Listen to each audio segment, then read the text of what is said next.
But Joel Penfield will join us coming up at 11 o'clock.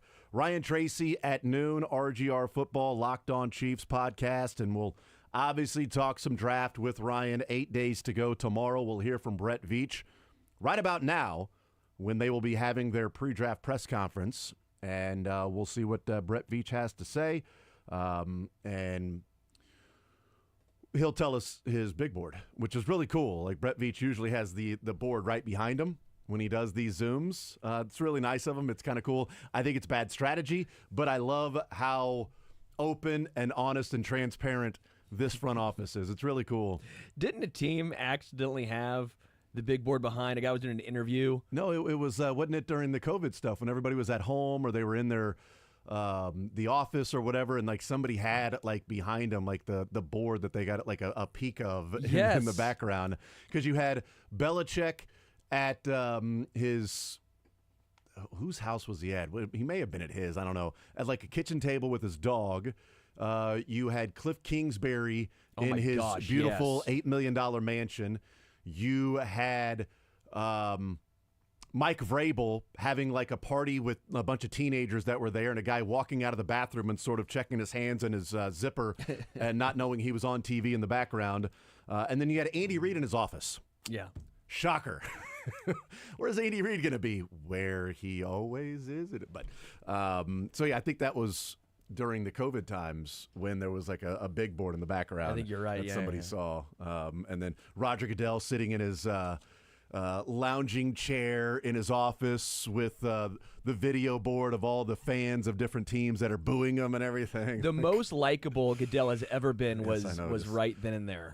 The only thing missing was a smoker's jacket and a pipe. Like, if he had that, it would have been like a perfect scene setting for what I imagine he's doing in his off time. In that room, I imagine in that room, he's got his smoker's jacket, a pipe, a little glass of whiskey next to him, and is reading a novel from the 1870s. That's what I imagine Roger Goodell is doing. 913-912-4810 is the text line. We'll talk some football today. Mick Schaefer will join us in the 1 o'clock hour. Rotten Tomatoes. We'll play that game coming up in the 1 o'clock hour. There would have been a lot of tomatoes thrown at the Royals last night in the 6th inning if they were at home. They were not at home. It was in Yankee Stadium, so they threw big apples at them. No, they didn't. They just cheered their own team as walk,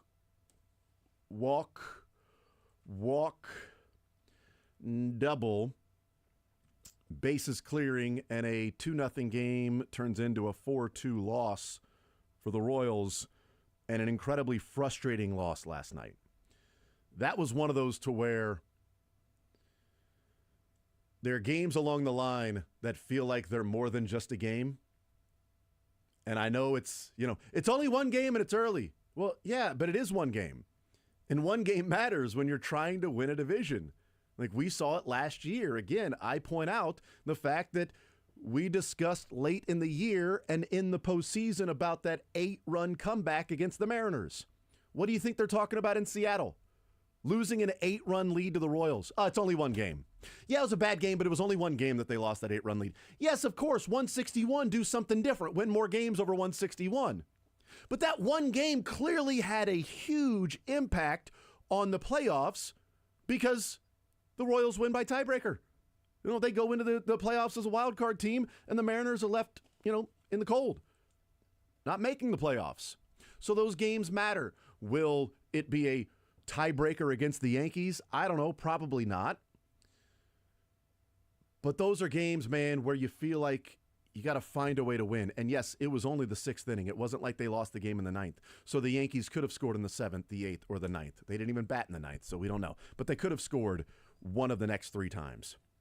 And obviously the decision that was made that we can talk about, the bigger overall picture to me, and I don't want it just to be a complaint session, just sit around, yelling at cloud and complaining. But I think there's a micro and a macro here. And I think the macro is a couple of games along the way where you feel like, man, could you win those games and put you in a better spot? Opening day against Cleveland. Last night against the Yankees. It's a 10-8 team as opposed to an 8-10 team. Well, those are, we say opening day. It's only one game. There's 161 more. It's only one game. Last night, it's only one game. There's a lot more. It's 18 games into the season. It's such a small sample size, man. 18 games into the season. They're going to have an 8-10 stretch again this year. Small sample sets. That's right. Go ahead and you looked parched over there. You want to wet your whistle there, Sterling. Go ahead and get yourself a drink. My whistle is now wet. That's right. So that's the macro, the bigger picture issue. And there are many things that went into the sixth inning. It wasn't just Quatrero saying, let's go to Zerpa. So a lot of things that went into that whole thing. It didn't work. Had it worked, then there would be less complaining, but I do think there was more first guessing than second guessing because results-oriented arguments. If it worked, I still think the takeaway would be I wouldn't have trusted Zerpa in that position. I'm glad he came through. Maybe this means he's gaining confidence to where he was last year at the end of the season and in the playoffs when he was much more reliable as a guy that could come out of the bullpen in the sixth or the seventh at times last year late in the season. Because he was a guy that they relied on more and more because there were games late in the year last year. Zerpa had a couple of up-downs in September because there were games where Urseg just wasn't available. And in that bullpen, when Urseg wasn't available and Harvey was injured, good God, it's old Mother Hubbard and only Vaughn's in the cupboard. So luckily, Sam Long and Zerpa were pitching well last year at the end of the season that you could go to Zerpa and get 1 2/3 or an inning and a third or a full inning out of Zerpa or bring him on to face a lefty and he gets the job done. It hasn't felt like he's been he hasn't been as crisp this year that he was last year. And he got ambushed by Manzardo. First pitch, 2-run shot, opening day. You give up the lead, up 3-2, now you're down 4-3. That sucked. There was some first guessing there because Cole Reagans had only thrown 83 pitches at that point. He's also left-handed. Well, you got the lefty-lefty matchup. Cole Reagans left-handed. Anyway, 83 pitches. And the 2 runs scored on Cole Reagans in that game against Cleveland was a double turned into a triple by Renfroe, sacrifice fly, and then another sacrifice fly. Those were the only 2 runs that the Guardians scored against Reagans in that game. By the way, they end up scoring 7 runs on opening day. They had scored 2 against Reagans, 83 pitches. He went to Zerpa. Okay, this is a guy you relied upon last year, late in the year and in the playoffs. He's earned your respect, and boy, he looked good in spring training. Zerpa was throwing BBs. He looked pretty good. And then that happened. And then he's had a couple of, outings where he's been shaky with a walk or hard hit, but got through it. And then last night in that situation, he did not come through. First and foremost, it is his job to come through. Sure. I have issues with the decision, but I believe the majority of that, or not even the majority of, if you're ranking where the blame would go, I don't think it's a 51 and then the other decisions are 49. I think you can come up with 30, 20, 20, 10, whatever. But I think the highest percentage to me would go to Zerpa. Do your job. That's your job. Throw a strike. Throw a strike to a guy who sucks against left-handers. Yeah. He's not good. Austin Wells struggles against left-handers. How does he do against left-handers that don't throw him a strike? Is he good against those guys? Because he's got like 1,000 on-base percentage when you never throw a strike to him. So, do your job. That's first and foremost. Is Angel Zerpa, you're called upon, come in, get the job done. My pushback to that, and while, yes, Zerpa needs to do his job, it's a horrible matchup to begin with. The reason is, and we can get into Ursig conversation in just one moment, but just strictly speaking on Angel Zerpa, Austin Wells has a great eye. He takes walks. He is not going to swing outside of the strike zone. Zerpa, going back to last year because of larger sample size here. Mm-hmm. Larger, so not a drink. Larger sample size. I'm getting thirsty, but man, just you want to guess where his whiff percentage was or his chase percentage was? Yeah, I'm not sure where it was. 1 percentile, the worst in all of baseball. Is that good or bad? At 1%, so he was like the 99th. So he will not. There's only 1% less than him. That's awesome. So if he throws a ball. Mm-hmm. No one is swinging at it, let alone a guy who has one of the best eyes in baseball. So what you're doing then is forcing Angel Zerpa to throw strikes, which is something that he struggles with. Yeah, he's only 60% this year. So that was going into last night. So lefty-lefty matchup or not, Zerpa is a horrible pitcher in that situation for the simple fact that he doesn't throw a ton of strikes and he doesn't get any swings outside of the strike zone. And you're having him face a guy who does not expand the strike zone. So what are we doing here? By the way, this year, whiff percentage, still the first percentile, not getting better. So all the underlying numbers last year were actually really bad for Zerpa, so there should have been some reason for regression. But, like, these aren't numbers that they don't have. They have these numbers. I can look them up right here. If I can look this up and say, hey, so this guy doesn't expand the strike zone, Zerpa does not throw a lot of strikes, he's not going to get anyone to swing outside of the strike zone, yeah, let's bring that guy in. With the bases loaded, nowhere to put him. Lefty-lefty matchup or not, that's a horrendous decision. I think it's defensible from the underlying numbers. I hear what you're saying. I think it's defensible from Austin Wells struggling against left-handers. Yes, he's got a good eye, but he does not hit left-handers very well, and he was batting under 200 coming into the series against the Royals. And now you throw a left-hander out there. Walker, the 2 walks. Though Michael Walker in those last 2, but he pitched well in that game. He deserved better than the 5 2/3, 3 earned runs.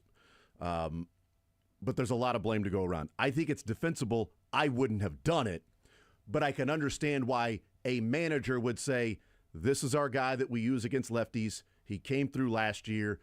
He's come through time and time again for us. We have faith in him, trust in him. He's going to have to do that this season, so we're going to him. I understand why a manager would say all those things. I disagree with it, and I disagree with it in first guessing, not the Monday morning quarterback of the, my choice was go to Urseg or stay with Waka or go to Lynch or go to Schreiber. 16 pitches the night before? Yeah. Was it 16 or 21? In the 8th inning, down 4-1. Schreiber pitched a third of an inning. In the 7th inning, down 4-1 the night before on Monday night. So you got a couple of wasted pitches there with Schreiber and Lynch on Monday night. 16, down 4-1. 16 pitches. You're telling me he couldn't face one batter?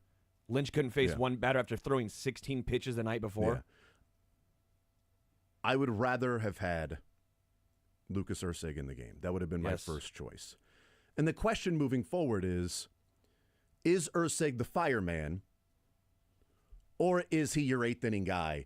And you're calling him the fireman, but you're really holding him for the 8th inning. Because what we were told and what Matt Quattrero was saying in theory and in philosophically managing a game and a team in a certain way was that the biggest moments in the game, no matter sort of the inning after the start, in reasonable timing, not the biggest moment in the game in the 2nd inning, but the biggest moment in the games, late in the games, Urseg is the pitcher. That was the game. Like, bases loaded and 2 outs, that's the game. And I don't care who pitches the 8th inning, because it doesn't matter if you give up 4 runs there. Yep. So holding him for the 8th does you no good. And he has pitched in the 8th inning each and every time this year, outside of 2. 2 times he has pitched in the 7th inning this year. 6 times in the 8th, 7th inning 2 times, 0 up downs. And the 2 times he came in the 7th inning, they were trailing and tied. And they were tied with Milwaukee. He came in for a third of an inning, threw 9 pitches, and was taken out. That's the game where Sam Long had to pitch because you had wasted your pitchers early on in the game. So you had Sam Long that had to come in and pitch in the 10th inning. You lost that game against Milwaukee. But 0 up downs. And my question to this would be, okay, so were you worried about who's going to pitch the 7th or the 8th if Urseg comes in and gets the 3rd? So if Urseg gets that out, and maybe he gives up a rope. Maybe it's not even a walk to Austin Wells. Maybe Austin Wells puts it in the right field seats. Okay, I'll take my chances with that. But we live with that. Yeah, no one's going to question Ursig. Hey, he got him. He got him. He got him because at least he would have thrown a strike to where Austin Wells swung the bat. But if you're playing, let's say, we don't want to overuse Ursig early on in the season because he's probably going to have to be a guy that we rely on second half of the season in a pennant race. One, don't tell me every game counts then. That, hey, then just tell me that April and May are not as important as August and September. Because those September games become less important if you build a lead in April and May. They become more vital when you are scratching and clawing and trying to climb uphill in a deficit that you built because of early on in the season when you were trying to play the long game. Okay, let's assume he's playing the long game and trying to keep Urseg healthy for the entire year, and he doesn't want it up, down. He doesn't want some of those things. Then explain the long game with Salvi, who's played 18 games this year, and the Royals have played 18 games. Explain the long game with Salvi when Salvi, out of the 18 games, 15 of those have been in the field. You can't tell me in spring training that we are going to sit Salvi more because of the long-range impact in August and September, and he's not going to play in the field as much because we want him to be fresh in August and September and never sit him down. I'm not asking for Salvi to be out of the lineup. But I'm asking, why the hell is Vinny DHing every other day and not Salvi?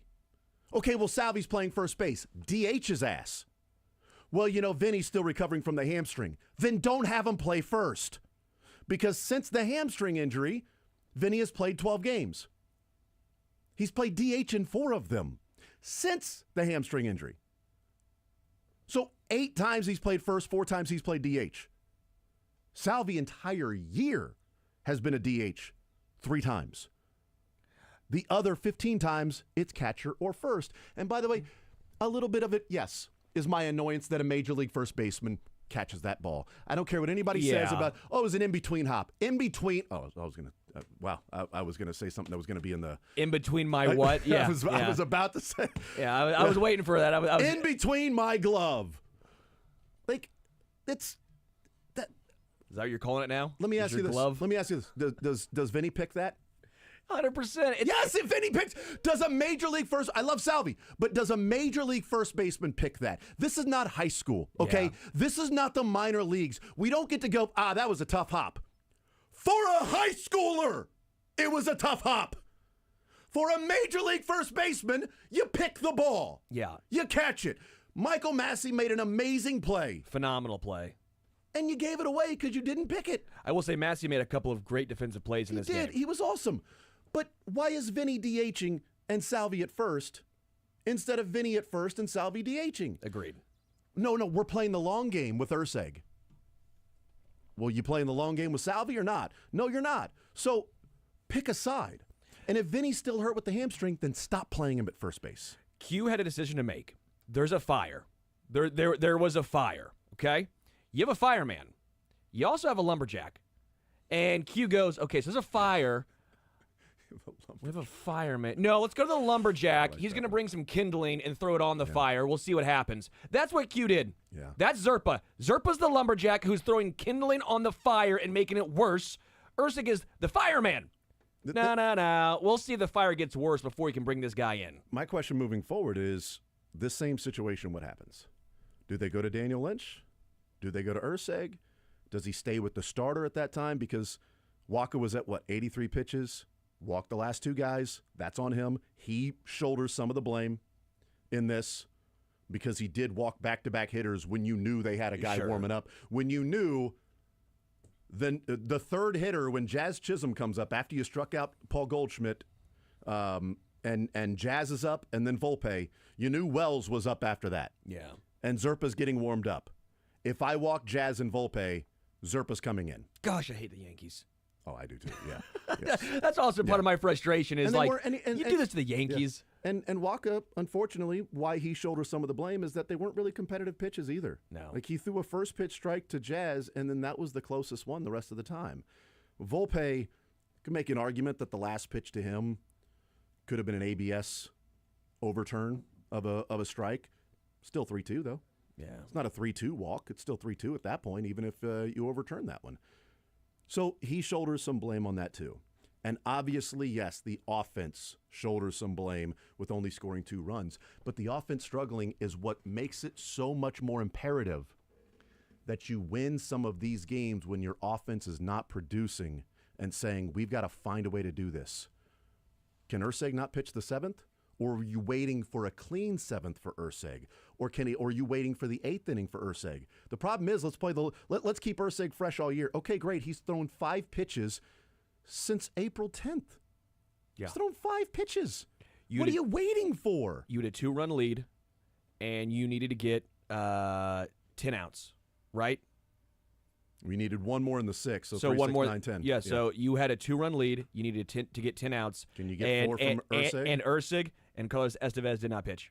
Yeah. How does that make you feel? I mean, seriously, if you view it in that aspect, you needed 10 outs, and your 2 best relievers did not pitch when you had a 2-run lead. Give me 7 from Urseg and Estevez, and then the 3 I need to decide between Schreiber and Lynch. Yeah. I feel pretty good about my chances at that point. But so far, Urseg hasn't really been the fireman. He's been the 8th inning setup man for Carlos Estevez. Yeah. That's what he's been. Hunter Harvey is injured. Maybe that changes things. Sure. I don't think it does. They're using Steven Cruz almost in that role right now. Yeah, but I think Harvey's saved for the 7th. I think he's still, if Harvey's healthy, he still goes to Zerpa there. Because he went to Zerpa against the Guardians on opening day with Harvey healthy, and Zerpa was in the 6th inning, to then hand it over to Harvey, Urseg, and Estevez. The 6th inning, he brought in Zerpa to pitch that. And the up-down only happened with Zerpa in the season opening game, or on opening day, was because Kwan led off the next inning. So he left Zerpa in there to pitch to Kwan. Then he brought in Urseg. But even if Harvey was healthy, he goes to Zerpa there. Agreed. And then Harvey, he's keeping him for the 7th inning. By the way, because lefty, Harvey's a right-hander. Shout out to Evan Sisk. Yeah, for that sure, was dude. badass. That was awesome. Good for him. I know he had a little struggles, walk, a hit, a balk. Kind of a questionable balk. Walk, hit, balk. Other than that, though, struck out the side. Come on, man. That is a roller coaster. Good for Evan. That's the Sisk that was cycle. Cool. The Sisk cycle. I don't want to call it that because I hope he's more dominant. But even like, okay, well, let's see about Steven Cruz. Well, he's got walk issues too. Yeah. So I don't know that I trust Steven Cruz with bases loaded to come in No, walk. not that situation. Right. Ursig is the answer. I'm getting a little frustrated with we're going to be analytical or we're going to go with the lefty matchup, and then you're not going to look at any of the numbers of the fact that he doesn't throw a lot of strikes and that he doesn't get any swings and misses. So why the hell are you going to that guy? I don't give a hoot nor a holler that he's a lefty. I'll feel better about this decision if the next time Lynch or Ursig comes in. And the reason I'll feel better about this is it's Q saying, I'm going to Zerpa because he's our guy here. This is what his job is to do. He didn't come through. I'm going to somebody else until he can prove that he's going to come through, and we'll figure out other spots for Urseg. Luckily, Daniel Lynch has come on strong. I'll give him the chances now, and Urseg, and Zerpa then switches with Daniel Lynch in that role to a degree. Because Daniel Lynch, by the way, could also give you the 7th. And then that sets up the 8th and 9th for Urseg and Estevez. And again, it may not work out. But the manager is trying to manage a game to put your team in the best possible setup to win with what you have. And if you're just going to go by, well, we had already decided before the game that in this situation we're going with Angel Zerpa, or Angel Zerpa, then there's no reason to have a manager. Yeah. Well, the offense sucks. Okay. So that's why you have a manager, is because you got to figure out how to navigate the game if your offense is only scoring 2 runs. If your offense scored 8 runs and your pitcher staff didn't give up a run, there's no reason to have Quatrero manage. He's out of a job. Just have a robot manage the game. Offense scores 8, pitching staff doesn't give up any. You win 8-0 every single night. Cool, that's fun. What do you need a manager for? To manage in situations like this with what's going on currently with a pitcher and the struggles early on and the lack of overall effectiveness. You've got to figure out how to win that particular night. And you wouldn't be using somebody that you're struggling or going to use them up for the rest of the year because Urseg has thrown 5 pitches in the last 6 days. He's probably pretty fresh. We'll take a timeout. We'll come back, continue rolling. I do want to talk about what happens the rest of the way in this road trip with the final 5 games. We'll take a timeout. More Zone right after this.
about that because,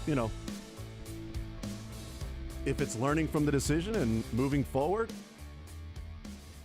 Q goes to Lynch or Urseg in that situation, hey, great. Learn from prior mistakes. Sam Long, they went to him one too many times, and then they looked at his shoulder and said, that looks inflamed. What are you talking about? I think this shoulder's fine. It looks inflamed from here, Sam. I'm not sure. I got this DFA ticket here, but it looks inflamed. You know what? It is feeling a little inflamed. Anybody got any Aleve? That's probably not going to alleviate the inflammation. I probably need about 10 to 15 days to do this. Yeah, Sam, the doctors took a look at your shoulder here. You got an inflamed ERA, so we're going to put you on the IL with a shoulder. It's the only reason why you're possibly leaving hanging sliders over the middle of the plate every single pitch for some reason. It's not because of you. It's not your fault. It's not your fault. Yes, they can. It's not your fault, Sam. It's the inflammation in your shoulder. Look, if the decision is something different next time, then it's a little more palatable. Not great. Not where, okay, it's all good now, but a little more palatable. Here's Matt Quatrero last night when asked about the decision to go to Zerpa in the 6th. It's a really good matchup that we like against Wells, and unfortunately it didn't work out. What happened with Zerpa? Because he seemed to lose control there.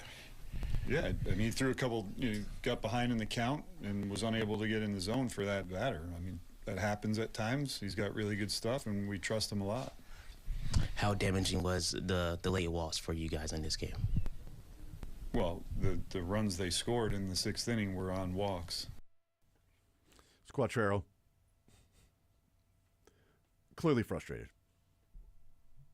Now, is he frustrated with his decision, or is he frustrated that his guy didn't come through? Is he frustrated with, guys, I'm calling on you. You got to do your job, man. The bullpen is much better at this point than it was last year with Estevez and Urseg. It was really, really good with Harvey, but Harvey's injured. He had to go to Zerpa a number of times last year when there was no Estevez and there was no Urseg. And late in the year in September, when Zerpa was coming through in big situations, allowed them to not have to use Urseg in a multi-inning save and then the next night have to bring Urseg back out. That, you know what, we're going to need this from Zerpa. Man, we got an inning in the 3rd from Zerpa. Did his job. Well done. Then you go to the the playoffs and you feel a little bit more confident about what he can do. He had to come through, and he did. He didn't last night, and I do wonder, what happens moving forward, because the 6th inning has been a real issue for this team. If they get past the 6th with a lead, they're 6-0 this year. The Royals are 1-run lead, 2-run lead, 8-run lead, doesn't matter. Getting past the 6th inning, entering the 7th inning with a lead, they're 6-0. 2 of their losses have come with blowing the lead in the 6th inning. And a couple of big ones opening day and then, last night. How do you alleviate the 6th? I don't know, because that's typically been a Sam Long and an Angel Zerpa. Well, with Harvey, Urseg, and Estevez, that 6th then, in theory, becomes a Schreiber or a Lynch. No Harvey, but the 6th inning, again, in theory, can be a Schreiber or a Lynch, and the other one pitching the 7th. Or it can be Urseg, and then have him for the 7th, and then a Schreiber or a Lynch come through. Schreiber pitched the 7th inning on Monday, a third of an inning, 1 hit, 1 out, and Lynch pitched the 8th inning. Both of those, all 4 of those outs, the Royals were down 4-1. And so if you're thinking, well, we can't go to Lynch or Schreiber in this situation because we just used them the night before, then that's your fault for using them the night before in a game you were down 4-1 when your offense was not doing anything. So at that point, you're like, was Zerpa then. Yeah, at that point, we're like, we don't want to surrender. Okay, so let's use Schreiber and Lynch because we want to stay in this game and give ourselves a puncher's chance. Well, then you're leading that game. You're up 2-0. So you got a chance to really go and win it. If those are the guys that you feel like they're not going to give up more runs because they're going to keep you in the game, then why not use one of those when you can't give up runs?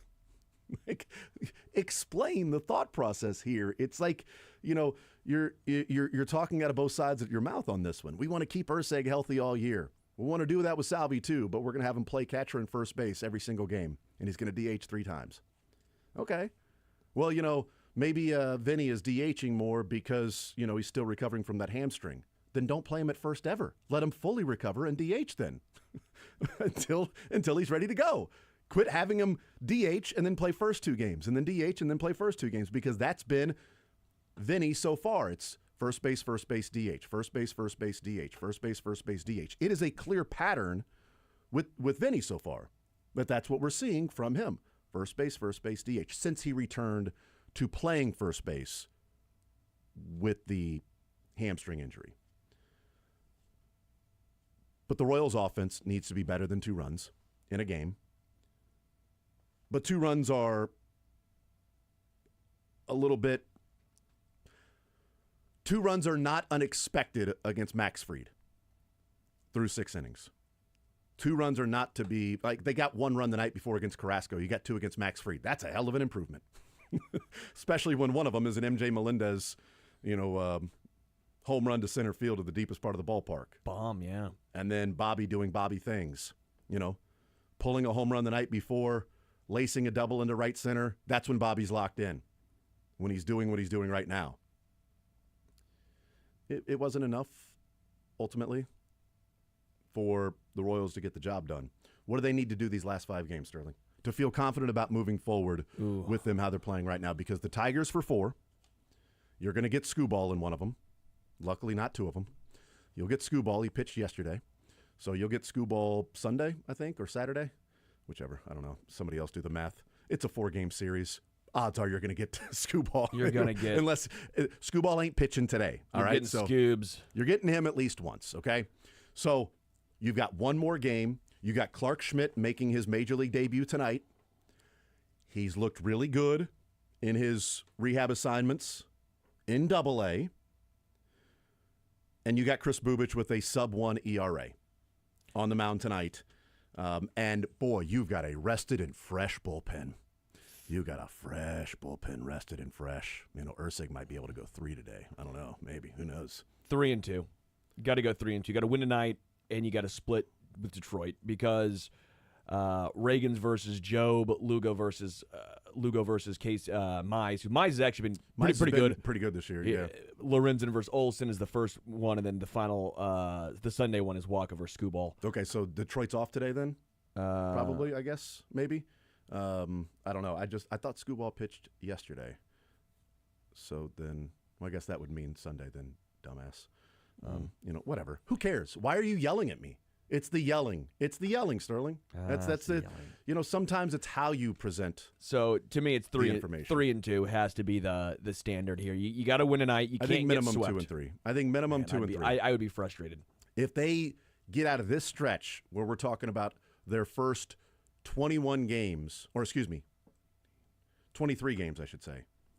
Their first 23 games are against teams that were in the playoffs last year, or were picked to win their division this year, the Twins, by a number of people, and one of the odds-on favorites to win the division. Those are your first 23 games. If you come out of that 10 and 13, I don't think it's the worst thing for those first 23 games of the season, especially if we're taking into account now how rough the offense has been. Beginning of the season, if you said, well, they're going to be 10 and 13 in this 23-game stretch, I don't know that I would have been all that upset, but knowing what the offense has done, I feel like, you look a little thirsty over there, I would settle out of court for going 2 and 3 the rest of the way. Shoot, that's just like coffee grounds left. That doesn't matter. Doesn't matter. You look thirsty over there. That's the rules. It's the rules. Them's the rules, okay? Them's the rules. You got to go lefty-lefty in that spot. Them's the rules. You can't bring a right-hander out of the bullpen. There's no right-handers available. They're all handcuffed to their bench seats out there. You can't bring them in. Nobody's available. They actually do have handcuffs, and they they only have glove side available. You have to go there, and you actually have a baler. The baler go by and unlock it. That's right. It's Jim Abbott. He's the one that gets out of the handcuffs somehow. Because it's like glove Why side. would he be there? He's holding his glove there. It's a glove side. Well, that guy's, he's got his glove there, so that's the side he. So we don't need to worry about that. Oh crap! He got us. Figured it out. And I think he would have come in and been effective in that particular situation. The reason why I say 3 and 2 versus 2 and 3, 2 and 3 would then mean you would either Either win you get tonight swept and by go the 1 Yankees- and yes, 3, or right. you get swept by the Yankees, and then you'd have to split. If you win 2 games, would you rather lose tonight and then split with the Tigers? The answer is yes. The answer is yes. But Yeah, I don't want to get swept by the Yankees, obviously. But if there's only 2 games left, I'd rather than have head-to-head games against the Tigers to win a couple of those, rather than you go 1 and 3 and you go 1 and 2 against the Yankees. I'm just annoyed because this team is it's so unfun to watch. And you have That was my warning to people throughout the getting ready for spring training. I said my fear is this is not going to be a fun season for a lot of people because the expectations are there, and it's not just can you compete. Last year it was like, oh, can they compete? And that was fun. we didn't expect to have 1, 2, 3, 4, 5 guys with a 1 in front of their number. And if you agree. in 6 technically, because 1 doesn't start with a 1, it starts with a 0, 0, 9, 3. Yeah, but you said 1 in front of their that's not a 1. That's the Melendez line. He's not above it yet. He's not above the Melendez line. That's right. The Royals have 2 guys slugging over 400. I know. The Yankees had 8 guys. I know. No, take that back. 9 guys because they had a pinch hitter. The only one that was not is Cody Bellinger. No. Like it's just No, that was my fear. As I said, my fear was just competing wouldn't be good enough because you got there last year, and if they struggle at times, concern, dude. that's right. I did say fear though. This is my fear, dude. This is our concern, dude. Was that it wouldn't be as fun as last year was. It would feel more like the second half in late August and September when they were struggling, and it was like, wow, they're going to give this playoff spot away. And it was a lot more frustration than it was excitement until they got in the playoffs, and it was like, hell yeah, they made the playoffs. And then what they did against Baltimore, splitting in New York, and you're like, wow, they just went 3-1 in their first 4 games in the playoffs against the Orioles and the Yankees, dude. This is amazing. And then they lost the next 2. It happens. It happens in the playoffs against a team like the Yankees. Those things take place. But my worry was that this would be a season that would lack a lot of enjoyment, a little bit like 2020 regular season for the Chiefs. They won the Super Bowl, and then they weren't winning by enough. And they were winning games, but they were close, and you weren't dominating, you weren't scoring 35 This is different, points. man. You have 7 guys in your Right, starting we know 9 that now, right? We know that now. that were batting 210, less than 210. Right, I know. 7 guys. Right. You have But did anybody think the bottom of the lineup was going to be like 5 amazing? No, but I didn't think there's going to be 5 guys who are starting with a slugging percentage under 225. Through 18 games, yeah. I mean, there was probably No. 18 games last year. No, Small 5 sample size guys still. slugging, not on base, not batting average, slugging under 225. Like, this is historical ineptitude. I don't disagree. I just think that, expecting MJ or Renfro or Kyle Isbell, there's 3 of the 5. No, but I expected Fermin to bat over 167. I expected Massey to I bat thought Massey over would be better. 175. Right. I expected Salvi to not OPS 500. But that's sort of the point, though. That's sort of the point. Renfro and Melendez, okay. But that's sort of the point. They're competing right now.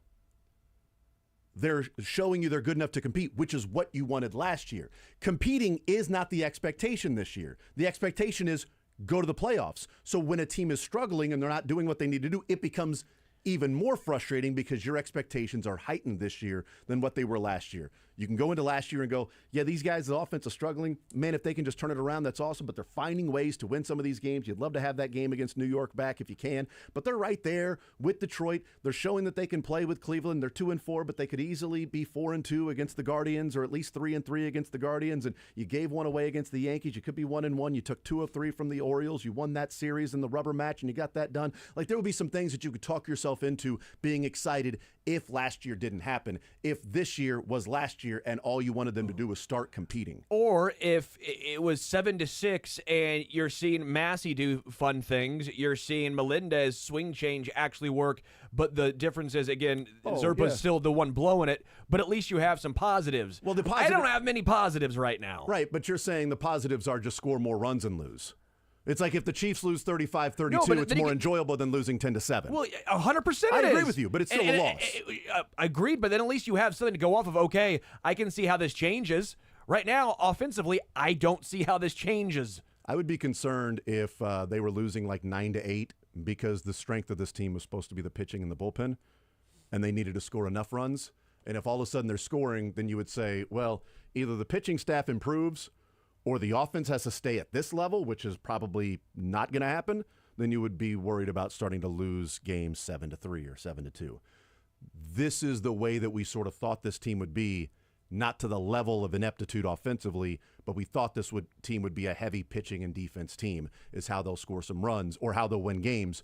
But with India, it would help out 2, 3, 4 to score some runs, and they could put themselves in a better position to get to 90 wins. Help me, Jack Caglione. You're our only hope. Obi-Wan Caglione. I was going to say Caglione, but I wanted to ask you. Caglione, you're our only hope.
All right, we'll talk with Joel Penfield coming up at the top of the 11 o'clock hour. We'll get the answers from Joel. He's got the answers. He's got the key right in front of him. We've been trying to answer these questions on this test, and he's had the key the whole time. Just get your number 2 pencil and your Scantron out there, Sterling, and we're about to fill in these ovals. We're about to oval it up. Abacadabra, abacadabra, abacadabra, abacadabra. Done! Done and done. What do you say? I got it right? Nailed it. All right. You're so dumb, Professor. Abacadabra. I've been on to your tricks the whole time. I'm not saying that we had like files of old tests in college at the fraternity house and the professors and those that continued to have the same test over and over again. I'm not saying we did that at all, Sterling. That would be bad.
All right, we'll talk with Joel Penfield, One Royal Way podcast, joining us here in the zone.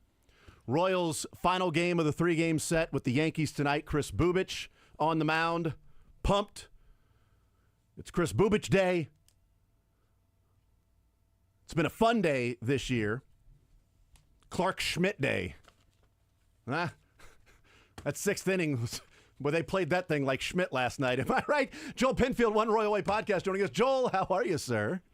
I'm doing all right, Jason. How about yourself? I am doing fine. Seems like you're just trying to laugh through it. I am trying to laugh through it. Like, you know what? My assessment, we'll get into this. We'll get into the individuals and the things like that and the decisions. One of my main thoughts on this whole thing, Joel, is last night's game becomes a little more palatable to me if the same situation arrives and it's Daniel Lynch or Urseg or staying with the starter or something different than Zerpa. If the same situation arrives and Zerpa goes in, I'll be, you know what? And even if he comes through, there's a level that will make last night even more annoying. What say you on that particular part of? Is there something maybe that Q takes away from last night's game that can change a decision moving forward? I don't know how you give Angel Zerpa more high-leverage situations. He's been given the opportunity. He was good in those situations last year, but this year has not been the same. He's allowed 4 or 5 inherited runners to score, and your job coming out of the bullpen in those situations is do not let those runs score. And it's not something that you can tolerate anymore if you're this team. And whether they decide to continue that or not is it's outside of my realm of control. But I don't see how last night you come in, your job is get Austin Wells out or throw a sinker, let him roll over and get out of the inning. And instead you can't throw a strike, you walk in a run, and then you bring up a switch hitter and he clears the bases, and the game essentially ended right there. It can't happen again. And there's enough he's been given enough opportunities and hasn't come through in those spots. They have to make a change. And I know that they've wanted to keep Daniel Lynch in, multi-inning situations and try to allow him to stay stretched out as a starter as much as possible. I think that ship sailed. I want to see him in those situations just to see what he can do. And he may not be any better, but at this point we don't know, and it's that unknown. They're like, you know what? I want to see if he can handle it. I want to see if Evan Sisk can handle those situations. It was not the prettiest inning in the world, but he did get 3 strikeouts and looked pretty comfortable and unfazed despite the traffic on the bases of his own doing. Yeah, so they have guys that they can go to, and it doesn't have to be on Serpa like it was at times last year. Yeah. No, sorry to interrupt, man. The Daniel Lynch thing that I'll just touch on briefly, and then we'll get into some of the other things there. But to me, like it was a perfect spot even last night. If you say, hey, let's try to keep him stretched out, well, that gives you an up down. Right, you can bring him on for the last out, and then you keep him on for the 7th inning, and then that will lead into Urseg and Estevez, which is clearly something that Q wants to do. So even the Lynch part would make sense of we want to keep this guy stretched out in multiple innings because he threw an inning last night in the 8th of a game you're down 4-1, but he can go. We can get 4 outs from him, and if we can't. And if we get 3 outs from him and there's 2 outs in the 7th inning, well, then, hey, now we can bring on Urseg to maybe get 4 outs. And if Urseg only gets 3, well, then we got Estevez there to come on and try to close the thing out. Like, we've got some guys that can follow up. That's just simply part of it. What would you have preferred last night if you're ranking the Zerpa or Lynch or staying with Waka or Urseg? How would you rank those in your preference of moves 1 through, 3, 4, 5? I would have tried to see if Walker could stay out there for one more batter. He had obviously the command had kind of failed him there at the very end, but I think he probably still had 1 or 2 more pitches in him. Get Austin Wells maybe being a little more aggressive, trying to get one pull side, roll over a changeup, get out of the inning. That would have been where I would go, but generally I am okay with the manager pulling starter a batter too early than a batter too late, because I think we're having a different conversation if Walker gives hangs a changeup and Wells hits one over the fence. Like, well, you probably should have gotten him the batter before. So it's just one of those situations. I still I understand the matchup of going to lefty with Zerpa, but it can't happen again. And I think last night was kind of the straw that broke the camel's back in that situation. So I still I understand the process of the move. I know where they were trying to go, but it's very clear at this point that the process and the results are not matching up for him, and they have to find a way to move about it a different way. How do you use Urseg then without Hunter Harvey? Is that an Urseg situation last night, and say that, you know what, Yeah. this is the game? I know Boddicker this morning was talking about it, and he said, look, sixth inning was the game, and if I've got Urseg that I can move around, bases loaded, 2 outs, I've got to make sure I get out of that without giving up the lead, and I can worry about the next innings when I get to the next innings. But that was the game. I do think, and I think we might have mentioned it back and forth on Twitter last night, that if Hunter Harvey was healthy, I think you could either go to Harvey or Ursig in that spot and get an inning in the third out of them and bridge it to Estevez that way. But Hunter Harvey being out really takes away some of Ursig's flexibility that makes him so valuable, because you really only have 2 guys in the bullpen at this point that you're like, I know 100% they are going to close this game out and they are going to do their job to the fullest extent. The rest of the bullpen right now, there's a lot of question marks outside of those 2 guys. So you probably, in that situation, need to try and save Ursig for the 7th at a minimum, and hopefully you can just get it to the 8th and then let Estevez go in the 9th. So they're going to have to find a way to either use Ursig in multi-innings and try and work it that way, or just they're the 8th, 9th guys, and I'm not sure how they're going to work it, but I think last night showed that they really need to find a way to get him in the game sooner rather than later. Well, that's sort of the where head scratching isn't the right word, but wondering if there's been an adjustment by Q this year based on how he worked the bullpen last year, because he's got more reliable guys, that somehow he navigated that bullpen to get to 86 wins. Like, that's not easy to do, to find a way to win games when the offense was not out there as the 27 Yankees, right? They were not going out and just putting up crazy amounts of runs. They were finding ways to win with pitching and defense, and the pitching is also the bullpen aspect there. And so I wonder this year, Joel, did Q come into the season and take the approach of, you know what, I've got 7, 8, 9. And so if I feel like I've got 7, 8, 9 taken care of, does Urseg really need to be a quote-unquote fireman in the 6th? Or I've got Zerpa and Long, and these guys came through for me last year, that I might be able to get into, you know, around here we would call it an HDH situation. I don't know that Q would call it that. But I do think there is. I mean, there's part of that, but you also have to, I mean, it's something that I'm sure they're aware of too, just reliever volatility is some of this. Like, we've seen it from Sam Long was really good in high leverage situations last year, and not the case this year. Angel Zerpa was very good in high leverage situations last year, despite his ups and downs throughout the season, and that's clearly not the case now either. So now they have to adjust, they have to figure it out, and they got to figure it out fast, because this is the kind of stuff that can't continue. Good news is you still got about 145 games left, but you can put yourself in a hole pretty quick in April if you lose a bunch of these games over a decent stretch. These next 5 games are massive. Because trailing already to the Tigers, and you've got one more game against the Yankees, and then you've got 4 against the Tigers, and you're 2.5 games out. Like, it's a massive 5 games for the Royals, because struggle against the Tigers, and you can really, really dig a hole. I mean, if the Royals lose today and the Tigers win against Milwaukee, and they're 3.5 out going into a 4-game set with the Tigers, you're looking at a crucial stretch to where you will either keep within arm's length or be spending the rest of the season trying to dig yourself out of that hole. And that's what the frustration is last night, Joel, and sort of the frustration of some of the other losses this year. Milwaukee losing that game when Urseg throws 9 pitches in a third of an inning, and so all you have is Sam Long left in extras, and you end up losing that one. Opening day, losing that game when you get a 3-run shot from Vinny with 2 outs and you're up 3-0 with Reagan's on the mound, and you don't find a way to get it to the 7th, 8th, 9th with the lead. Like, that's a rough one.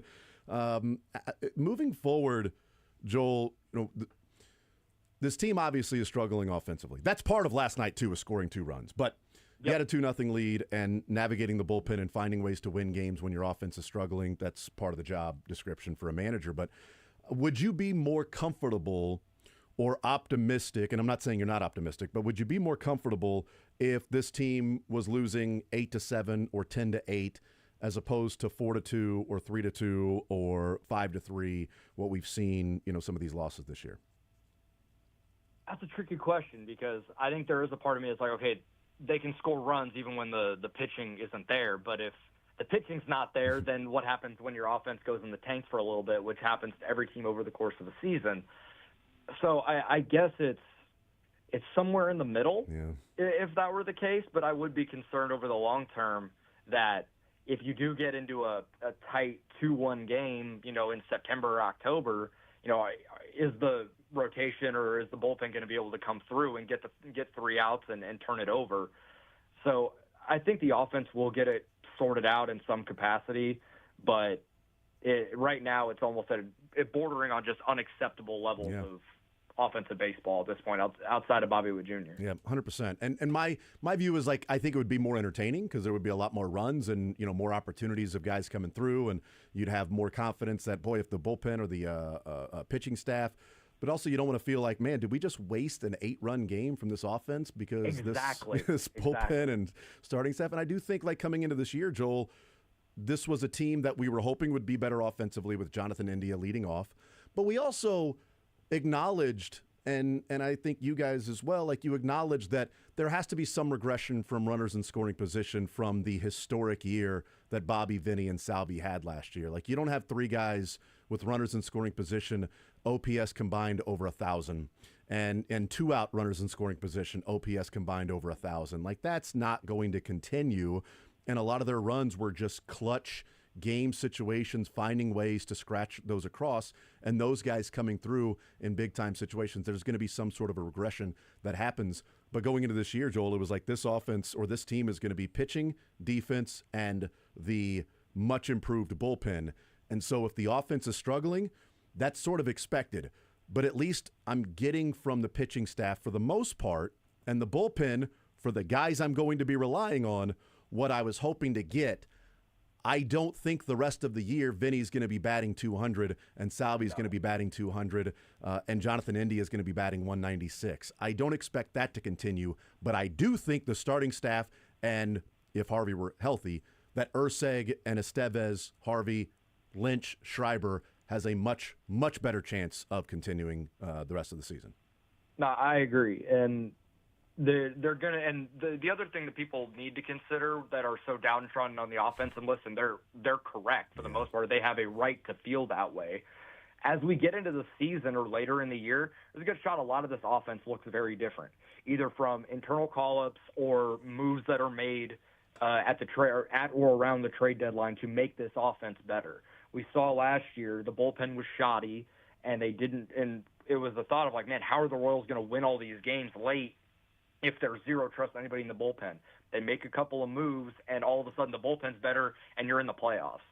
So JJ has shown he is willing to go and make moves to make this team better at the deadline, and I think they're going to have to be aggressive with it, more aggressive than maybe they thought they were going to be going into the season, and give up some fairly significant prospect capital to go and make this team better for a stretch run in July and August. Because as good as the Tigers may look right now, I don't know if they're going to be able to run away with it, and I don't think Cleveland is either, because I don't think the Royals are much worse than either of those teams.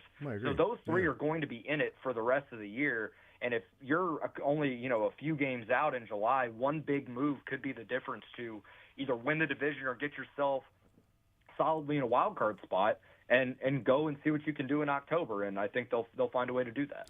Is there hope that MJ connecting on a couple of pitches against a tough one like Max Fried, that he should have had a home run and a double in the game?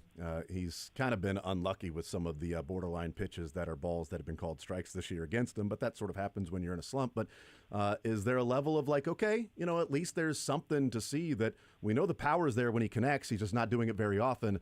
And Grisham made an absolutely perfect play in a tough spot that just came in the game that took the double away from MJ. So is there an optimistic sort of view moving forward that maybe MJ can take a deep breath and relax a little bit and go up to the plate feeling a little bit better, even though he's seeing a 0 in front of his batting average? I do think there is an element of, a hitter being like a 3-point shooter that's in a slump. Yeah. It's kind of so just sometimes you just need to see one go down, and it kind of opens the floodgates. Maybe that is the case for MJ. He was struggling so mightily, and I've been saying on the show too, I think he just needs one. Just get him one big hit, one home run, and maybe that can be the thing that helps turn his season around. Now, I think it's going to turn around to such a degree that he's an impact player for this team over the course of the season. Probably not, but can he not be I think going into yesterday, it was a negative 13 weighted runs created plus, and yesterday moved up to 9. So he's still 91% worse than league average, but it's trending in the right direction if you want to have that optimistic view. We'll see what he does over the next couple of weeks to figure out if it was just a one-off thing and a good hit, or if he is starting to turn things around a bit. I mean, can he come close to what he did in July and August, where he plays 43 games? Not every single game, but plays 43 games. And in July and August, 39 games is what he played in July and August. And July, he OPS'd 800. In August, he OPS'd 944.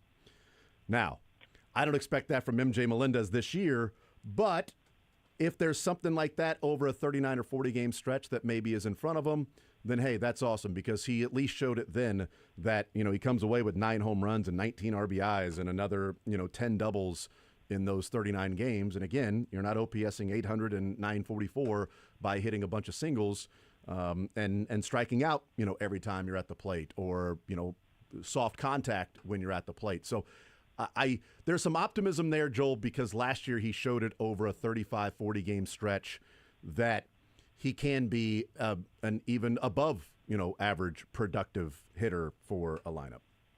I mean, heck, even if he OPS is like 750, I'll take it. Think about what that right does now. to the lineup. Settle. Like yeah.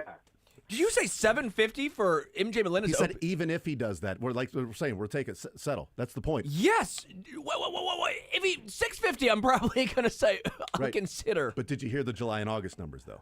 Yes, but okay, so that's the point. But if he can 750, sorry, no, he's talking about a hot streak of even if he goes for a couple of months, because last year's hot streak was 800 and 944. Yeah, that's sort of the point. If he can get to 7. We're not saying he's not saying get to 750 on the season. No, I get he's that. Saying over a 40-game stretch, can he OPS at 750? I will settle out of court. You know what? Settle out of court. That's what I just said. We'll settle out of court, because last year over a 40-game stretch, he OPS'd at 900. I mean, at 880 over a 4-game stretch, they give it 750. Over a 40-game stretch, getting hot. Heck yeah, do that, Joel. We'll settle. Hey, we'll just take what we can get from him, man. Because if he doesn't, if he doesn't continue this, man, they're gonna find he's not gonna be playing much. Right, I agree. I don't know how much longer you can go with him and Renfroe consistently just in the lineup as dead weight. And we've already seen they've pulled them out of the lineup for Kevin Biggio and Drew Waters. That shows kind of where we're at with those guys, and I'd imagine they're going to pull the ripcord on both of them at some point. It's just a matter of when or how. All right, the rest of the way, these final 5 games on this road trip, what do you want to see the Royals at a minimum? What's the baseline, man? If they can go this, I'll take it. If this is their record of the next 5 games, I'll take it. Are they going to miss Scooble? No, he pitches. He pitches Sunday. Okay, I didn't know if he started today or not. Okay, I think they can go 3-2. I feel like you're going to get Reagans and Lugo in Detroit. You feel pretty good about that. You're going to get Bubic tonight. We'll see what he's going to be able to do combating the lefties and the short porch. But with how he's pitched this year, I feel pretty confident with him going out on the mound. If the offense is I think they just need one game, kind of like I mentioned with MJ, just one game where they, put up a couple crooked numbers, score 7-8 runs, win 8-3, and maybe that's what can get them going. So I think it's definitely weighing on them too, and I know it is, that, hey, we can't just keep scoring 2-3 a game. It's unacceptable at this point, and that we've seen it for long enough now that it is an issue. But if they get a game like they did in Milwaukee where they're just hit parading all over the place, maybe that could be the thing that allows them to kind of relax a little bit and move forward. Joel Penfield, One Royal Way podcast. Joel, you're the man. Appreciate it, brother. Enjoy the baseball. Hopefully it is enjoyable baseball before we talk to you on Monday coming up after these 5 games. We'll see what they end up looking like. Joel, thank you, man. Sounds good, Jason. Have a good one. Absolutely. You too. 913-912-4810 is the text line. In talking about MJ Melendez, in us saying like a 45-game stretch for MJ, could you at least see 750? And we'd all settle for that, right? Yes. But that's the point, is like last year, it was 54 games. Will that bring his OPS up to 300? But, I mean, in 54 games last year, that's a decent number. Like, had he started the first 54 games this year of doing what he did in a 54-game stretch of June into August, he OPS'd at 880 over 54 games. He batted 280, got on base at 341, slugged 540, OPS'd 880. That's a longer stretch for MJ. That would pace out to 30 home runs, and if he played every day, but he's not going to play every day. And that's the point of like, okay, that was MJ hot last year, playing awesome. I'm not asking for an 880 OPS for him being hot. I'm just saying, can he go through 40 games and his quote-unquote hot stretch is even OPSing at 700 to 750? Like, I'll take that. Because he showed last year that, all right, something clicked over those 180 plate appearances. You know, something happened over there, those 170 at-bats A bunch of in pitchers 54 just leave games. all their pitches on the inside part of the plate. I mean, honestly, it could be. like Boddicker nailed it earlier. It was like, how does that guy, like, basically step completely out of the batter's box and still make contact on anything that's middle away? Like, if I'm a pitcher, the only mistake you can make to MJ Melendez is throwing anything middle in. Yeah, over middle. the plate. And Fried left one more over the plate to MJ than where the glove was. I'm sure, yeah, exactly. Yeah. The glove was way outside. And good on MJ because he made him pay and he connected and squared it up. The thing to point out, though, is that was also with the old swing.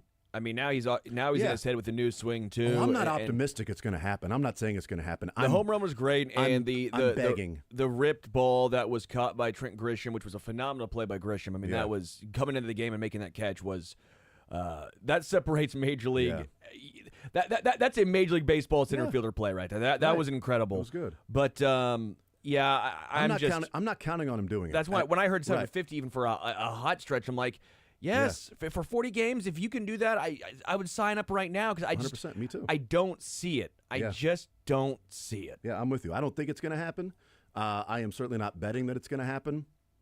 But I also would have lost that bet if, going into middle June, because I'm looking at what the date was on this, June 15th, which is where everybody typically starts their random games, where you're like, oh, what was the worst mark? And then where did it start going down after that? Okay, let's take these 54 games. But it is 54 games where in a row, it's not picking and choosing 54 awesome games that he got. It's 54 games that he played over that course. The Royals were 27-27 in those games. You'd like them to be a little bit better than just 500 if MJ's doing that in your lineup.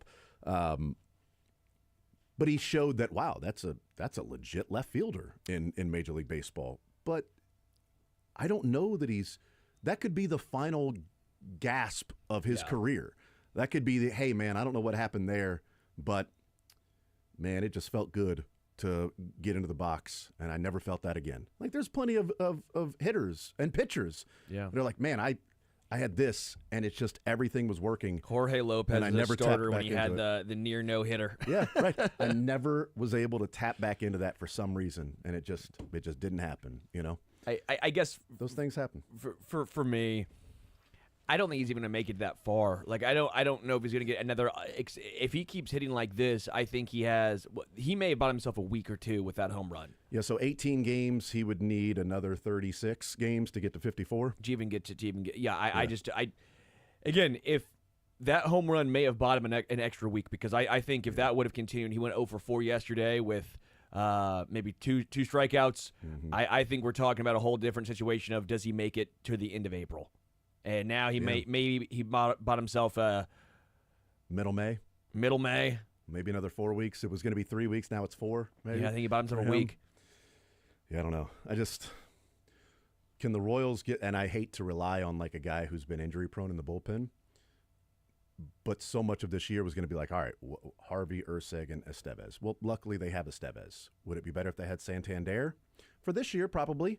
But in 3 years, paying Santander that much money for year 4 and 5, I think the Blue Jays are going to go, boy, that sucks that we got that money in that guy and our DH Yachty, or I mean Vlad, not Yachty, but Vlad, our DH, how much money we have in him and Santander. Would it be better this year? Yeah, I think so, because you got a guy in the lineup every single night that can offer that pop for Santander. But Santander would actually be one of the best hitters in the Royals lineup right now, and he's OPS in 629. And he's not playing well. Boy, there'd be a lot of complaints about Santander if he's OPSing at 629 in this lineup right now if he was with the Royals.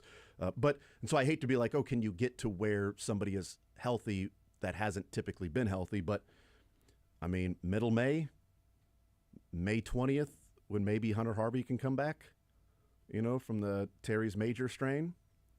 Hopefully it's a minor one. It's a minor major strain. Hopefully it's a Terry's major minor strain. That would be great. Because the last couple of pitchers we've seen have that. A couple of years ago, Verlander did that in spring training and missed 5 weeks before he got back on the mound in a big league game. And then last year, Scherzer was done for the year, right? That was last year or the year before. Might have been the year before Scherzer with the Rangers. Yeah. He strained it, and he was done for the year. I'm not going to be able to pitch again. 5 weeks later, he was on the mound because it was the playoffs. And he went and pitched in the playoffs in the postseason. And it was 5 weeks later. Almost the exact time frame for Verlander was Scherzer. So I'm counting that for Harvey, of like that's going to be the minimum, because those were both viewed as mild strains. If this is a grade 2 or something like that with Harvey, you might be looking at a couple months or longer, and that sucks. But we have evidence in the last few years of pitchers that had this specific injury and missed right around 5 weeks and then got back on the mound. That would be middle May for Harvey to get the bullpen back. But what do they look like then? I don't know. It's a long way away, man. It's a long way away. And how are they utilizing these guys in a game where you're up 2-0 and bases are loaded and there's 2 outs in the inning and you're taking walk out of the game? Where are you going to? Not going to Zerpa next time. Warzone next.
right, we continue right here on Sports Radio 810 WHB. Thank you to Joel Penfield joining us.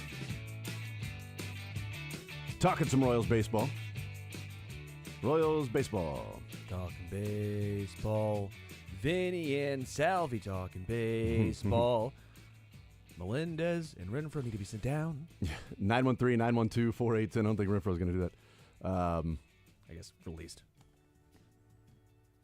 I don't know what this text says. This year is this year, Jason. Stop it. I don't know what that, unless it's saying like from last year or MJ's whatever. 54-game stretch last No, year. this was from the previous hour. So sorry, but that would make sense. It was from that. I'm going back through that. I didn't get to some of the texts. Maybe in regards to as far as the fun of this season. Being, I see what you're saying. I'm just thinking That could be just where expectations change. And yeah. But there are some things that roll over. Like this year is this year, right? But this year is this year specifically for Renfroe and Melendez, but we also have last year to go off of too. Yeah, that's what I was doing with Zerpa's numbers, why I said there's going to be some regression with Zerpa because some of the moments he came through and are great, but you look at the underlying metrics, they were fairly brutal for Zerpa last year. Tex says, why does India get a free pass? Hitting a whopping 196, slugging 250. I don't think he does. We talked about it with I didn't give him a pass yesterday. I said India's been a disappointment. Yeah, he still takes a lot of walks, but slugging 250 coupled with a few of these injuries, some not his fault, obviously getting hit on the back of the dome, and he played the next day, all that stuff. But, India's not excused from and I even said Bobby yesterday. I said no one has been excused. As good as Bobby's been, I brought up the runners and scoring position numbers.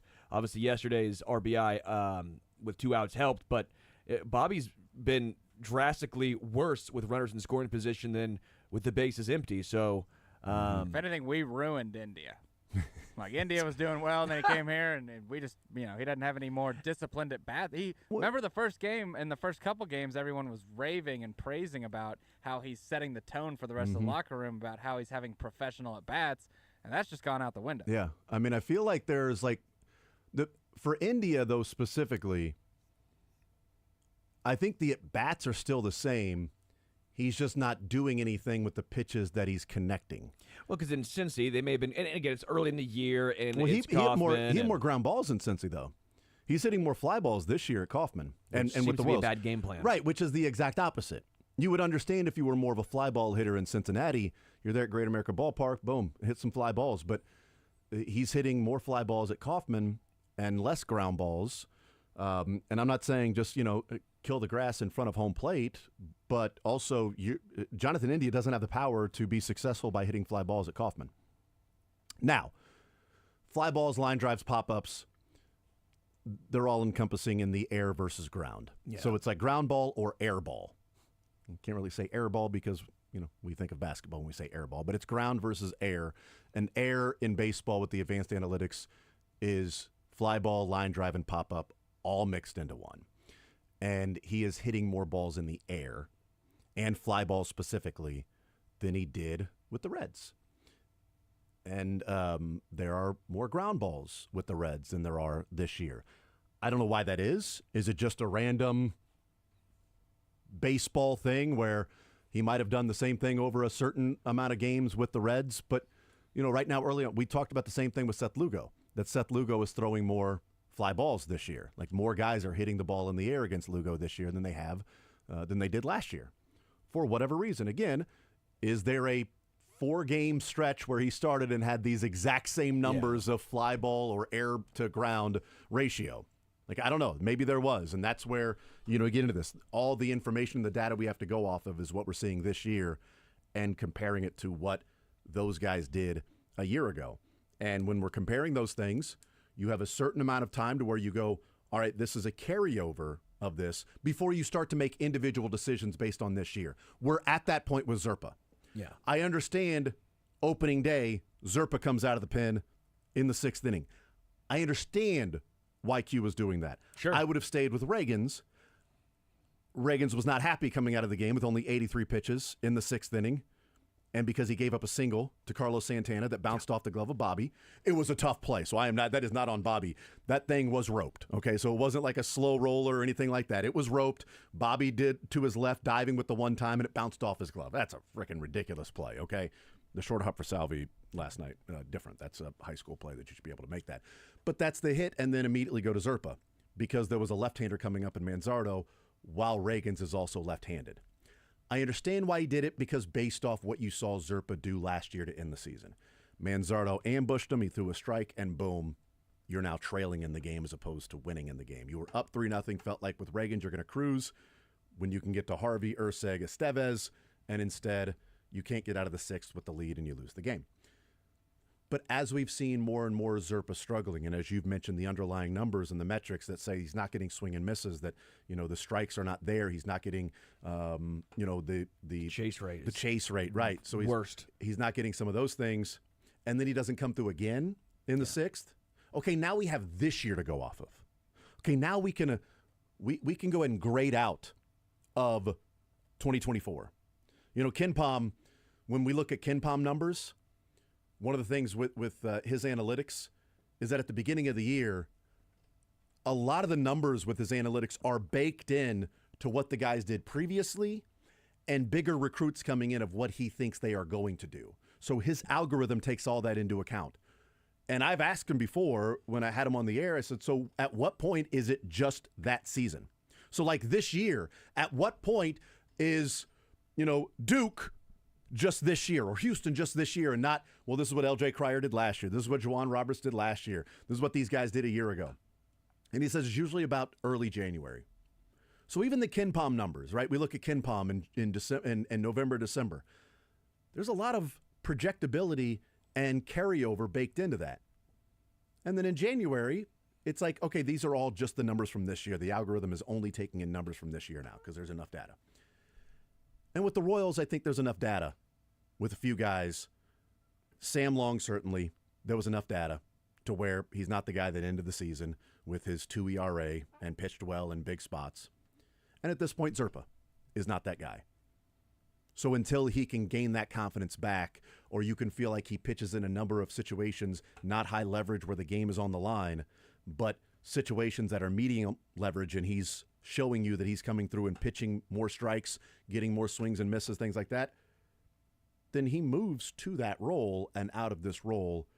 You can't just simply go, well, he did it last year, so we got to stay with him. Well, he did it last year, well, we got to stay with him. Well, what is he doing now, not coming through? So somebody, Daniel Lynch, is coming through right now. Let's see what he can do. And maybe you've stumbled on to Andrew Miller.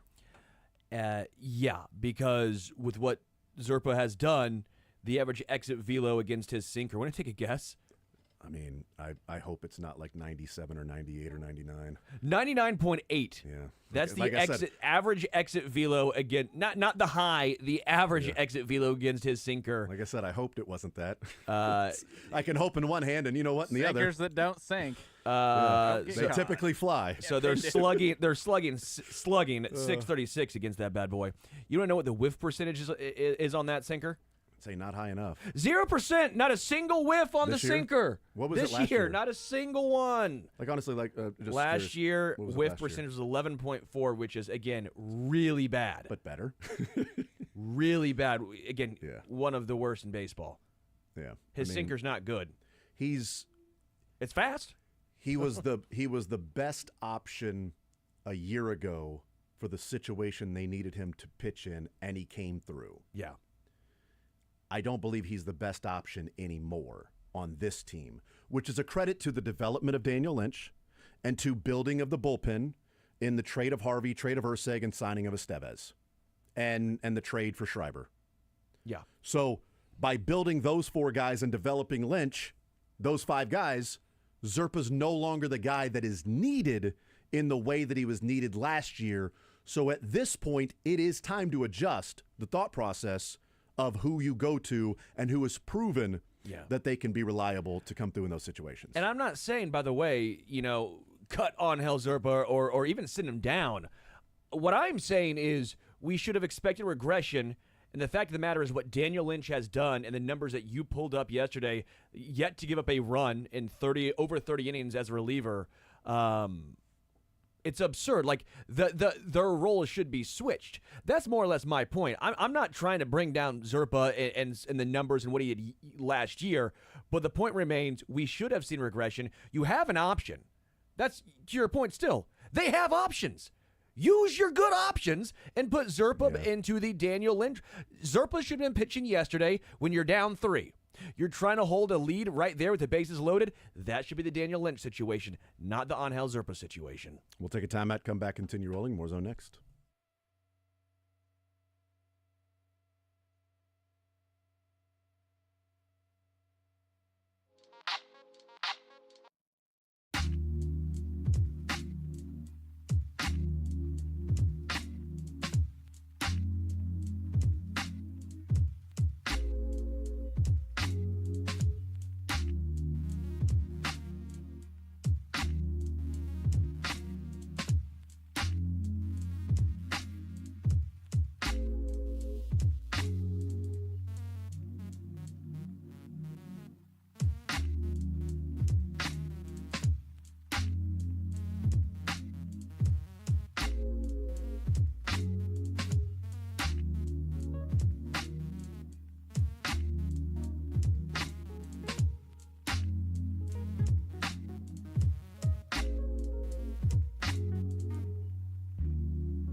913-912-4810. Text says, we did ruin India, but it's because we're sticking him in the outfield. Brought him in to fix the leadoff spot, not the corner outfield.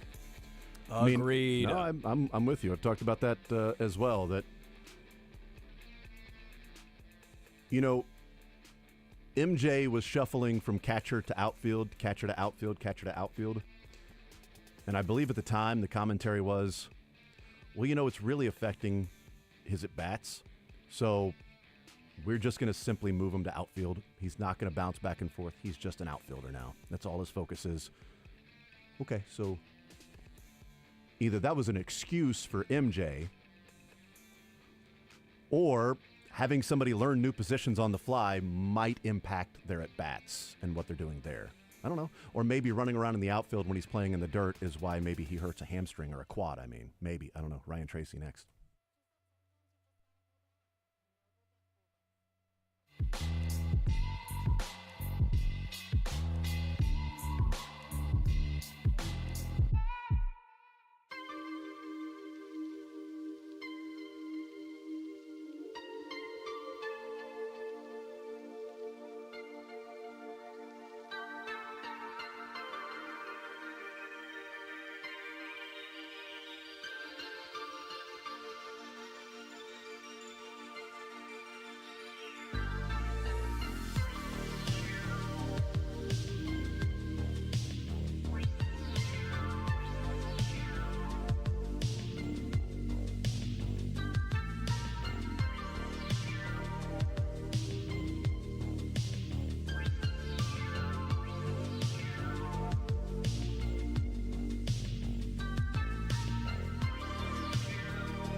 Chiefs with pick number 31.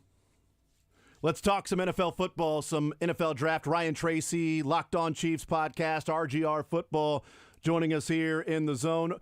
Ryan, what's up, man? How are you, sir? I'm keeping up. I actually got a little bit of sleep, and 8 days What? is about the right spot where I can catch up a little bit. Got some sleep in? Good for you. Good for you, man. Do you know what? It's, before we get into some of the, particulars that, it popped into my head, do you start to get a feel for the draft and trends of how Thursday might go the closer we get, or is it all just still sort of a crapshoot? The smoke and mirrors come out a little bit more, and so I think the focus for me and for those of us that want to make sure that we are sticking to what is real is kind of tune all of that out. And so I shut down communications here in a couple of days unless it's somebody that I have a long history with that's giving me something that makes sense to me as well, given what I've seen on film and what we've seen in production and the athleticism, and it all comes together. But there are way too many stories being told right about now. So Dylan, do not try to reach out to Ryan. He's shutting down communication. He's not gonna talk to you. He's not gonna talk to really anybody. The family knows. I was just happy that he responded this morning to come on the show. So now I know that I will not reach out to Ryan. I'll let him do his job. The family He's one knows. of 11. The family knows. 7 days out, he's not talking to us. He's not communicating. He's not returning texts. He's not calling us. He's just in his cave. I feel special a little bit. That's a good point. Yeah. Thank you, Ryan, for I'll at just be in a corner rocking myself to sleep. It'll be fine. just staring at a wall. I'm not going to listen to anybody. I am sticking to my principles of what I believe. Visiting with Ryan Tracy, Locked On Chiefs podcast, RGR Football. So the communication may go dark with some people maybe trying to get stories out through some people they have a relationship with. But what's the value for you in mock drafts?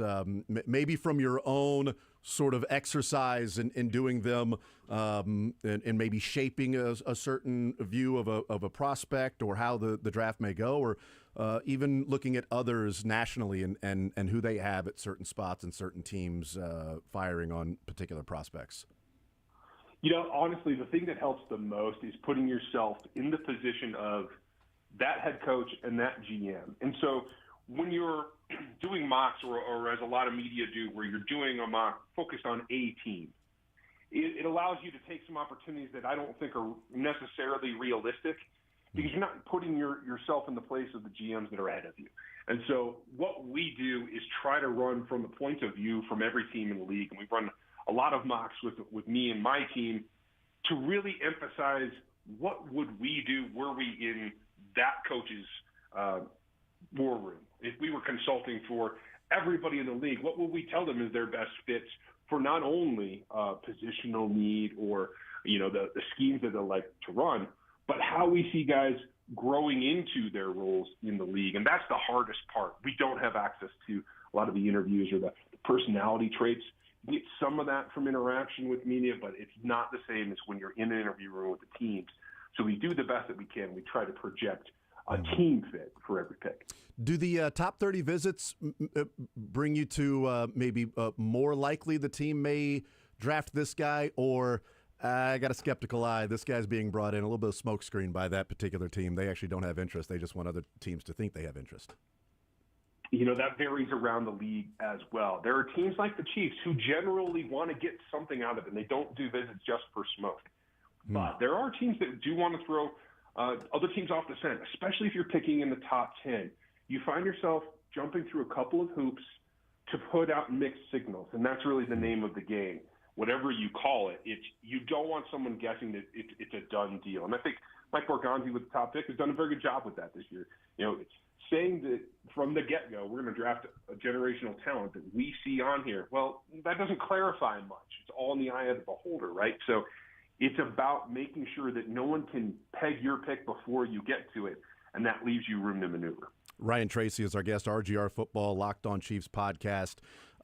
You guys have the draft guide that dropped, right? The Rogue APC, the analytics and performance consulting draft guide. And this is cool because, Ryan, you guys have so many – there are a lot of different ways to attack the draft and to break down a prospect and film and things like that. But there's also – sort of that next generation, analytics and numbers and underlying metrics that can maybe fill in the blank of what these prospects may be. And I love the way that you guys tackle the different prospects from that standpoint too, mixing in, here's the film, here's the athletic matrix, here's some other different areas as to why we think this prospect is this particular level of player. I appreciate that. It is a labor of love. We go through so many different aspects, a lot of, especially in the media, really focus on one aspect or another. You have PFF that is all about the analytics, and they'll do a little bit of film. You have TDN that'll do a lot of film, and everything else is, and he produced X, Y, or Z. We really try to give it a 360 approach to the player from everything that is available outside of the team rooms. And this is what the teams do. They have to consider, okay, this guy hasn't played on the left side on the offensive tackle spot. Can we flip him over? Do we feel that athletically he has the prowess to go do that for us? And what are his tendencies?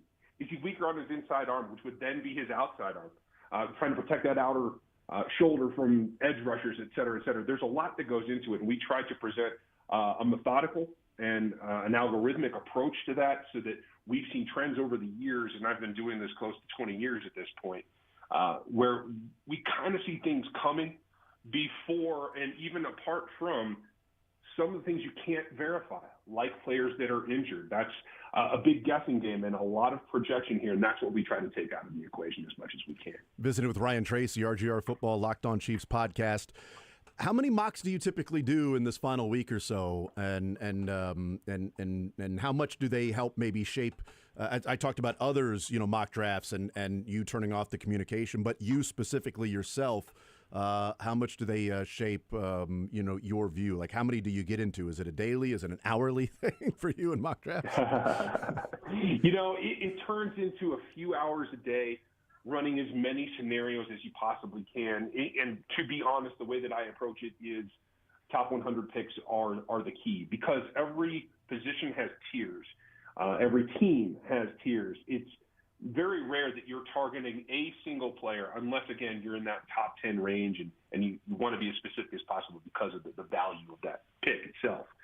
But so moving those things around, I try to get in 10, 12, 15 a day to go through those scenarios as much as I can. As soon as the draft guide goes to press, and that's over at rogueapc.com, we put that out, and I immediately go to the scenarios. My draft board, my personal one, will be available on NFL33.com. That's our league-wide site, because I go through all these machinations to see what looks like it's going to happen, what I would do, and really where I see a player's value for any team, not necessarily just Kansas City, but I have to be honest that I'm a little biased that direction. And then we put that out on a board, and I do a horizontal board like most of the teams do, so you can see every pick from first round to seventh and where I think the value is on that particular person. Visiting with Ryan Tracy, RGR Football. Okay, so let's get into some of those things with the Chiefs sitting at 31. Is there something you'd prefer them to do? The conversation of trading up or trading back or standing pat, a positional spot, tackle, defensive line. Is there a preference that's leading in your mind for what you'd like to see, 8 days from now? My only preference is not staying at 31.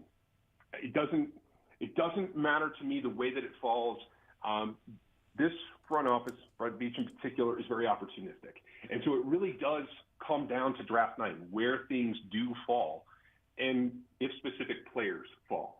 I have 3 first-round grades on offensive tackles, and I have 4 defensive tackles with first-round grades. That's still only 7 players, and if you're waiting to 31, the likelihood is you're not going to see one of those names still available when you're on the clock. So my instinct is either, if you can find value to move up, what is relatively inexpensively, like we saw in years past, to go up into the low 20s, that kind of thing, that's an expense that I think this team can afford. If a player is there that you feel you can target and would be available at given pick 23, 24, whatever it is, I think that's perfectly acceptable. I just don't know how many trade partners are going to be out there. I think we learned from last year in trying to trade up for an offensive tackle. The Chiefs ran into some roadblocks and weren't able to get that done. So at that point, I would be a little quicker on the trigger to try to be working trade backs. And luckily for Kansas City and Brett Beach in particular, he's got a few more guys around the league that he's worked with very closely. that might be in a position to do that. There are guys at the top of the second round in Chicago and Tennessee that might have an interest in coming back into the first round. Some options there. Those conversations, I'm sure, have already been had. It'll just be locking down compensation and pulling the trigger. If they do that, my guess is that whatever happens is they will be moving for either an asset up or value back, but not staying at 31. Yeah, I'm with you. I would, if you're going to be there and there's somebody that is not supposed to be at a particular spot, then yeah, go and get them and have a difference maker. And if that's not the case, then trade back. And in fact, the odds are you could probably trade back again at the top of the second round. I mean, that's where there's so much activity in the first 9, 10 picks of the second round of trading up and trading back, and so much movement. Last year, 5 trades in the first 9 picks, 2023, 5 trades in the first 11, 2022, 4 trades in the first 10 picks. Like, there's so much movement because people's boards are different when you've got a day to reflect and say, this guy went there, this guy went there. Okay, now we're reassessing our board at the top of the second. I don't understand why this guy wasn't taken in the first. Boom, let's move up. It makes and you've got all day, Ryan, to sort of come up with trade scenarios with those teams. It's not like 7 minutes where you got to figure something out pretty quickly. That you got all day to contact teams and do some of those things. So I certainly wouldn't be opposed if they trade back for value, because I think there's also an opportunity to maybe trade back again for value and really get more of a haul this year if there isn't that difference-making player available at 20 to 25 that you feel like the value is there to move up and grab them. I completely agree. And this is a class that I think the absolute value, as it is a lot of years, but this year even more so, the value is on day 2. The best players that you can see growing into starter-level players are on day 2 where they have little risk. I only have 17 first-round grades in this class. And there's a couple of things driving. You don't know anything about the quarterbacks. There's one that's going to go top 10. Everything else is an absolute mystery. There could be a lot of teams trying to push back into the first to get a Jackson Dart or even Jalen Milroe. We're hearing rumors about that. I don't believe them, but they're out there. And this running back class also affords some options because the top end of this running back group is special in multiple ways, and teams might be starstruck by that and willing to come back in the first to try to grab one of them, even though the class is super deep. And as the Chiefs have learned, you don't draft running backs in the first round, but somebody will. Yeah. You have, in your latest, the mock draft that you did and went through all of the picks, and sitting there, I think it was 21 with Pittsburgh, and you traded up to get Josh Simmons. If Josh Simmons is sitting there around the early 20s, is that a move when you say, your preference is just not staying at 31? Is that a move in your mind that's worth it to trade some of the picks to move up and get Josh Simmons? I personally feel that it is because I'm not risk averse given the things that we're hearing about his injury. Now, I come from a background in physical therapy, strength conditioning, and I understand some of the pitfalls here. And it is definitely a risk. I would not say that it is not. But I think that it's worth it because he is the best tackle, and particularly left tackle in this class, that is very, very devoid of true left tackles. I don't think that the Jalen Moore acquisition blocks that off and says that that is a done deal. I think you put your best 5 offensive linemen on there, as the Chiefs generally do, and if that means you acquire a tackle or 2 in this draft that you feel can play on either side, you go do that. Because, again, we have learned our lesson, or we should have, from 2 Super Bowl failures on the offensive line.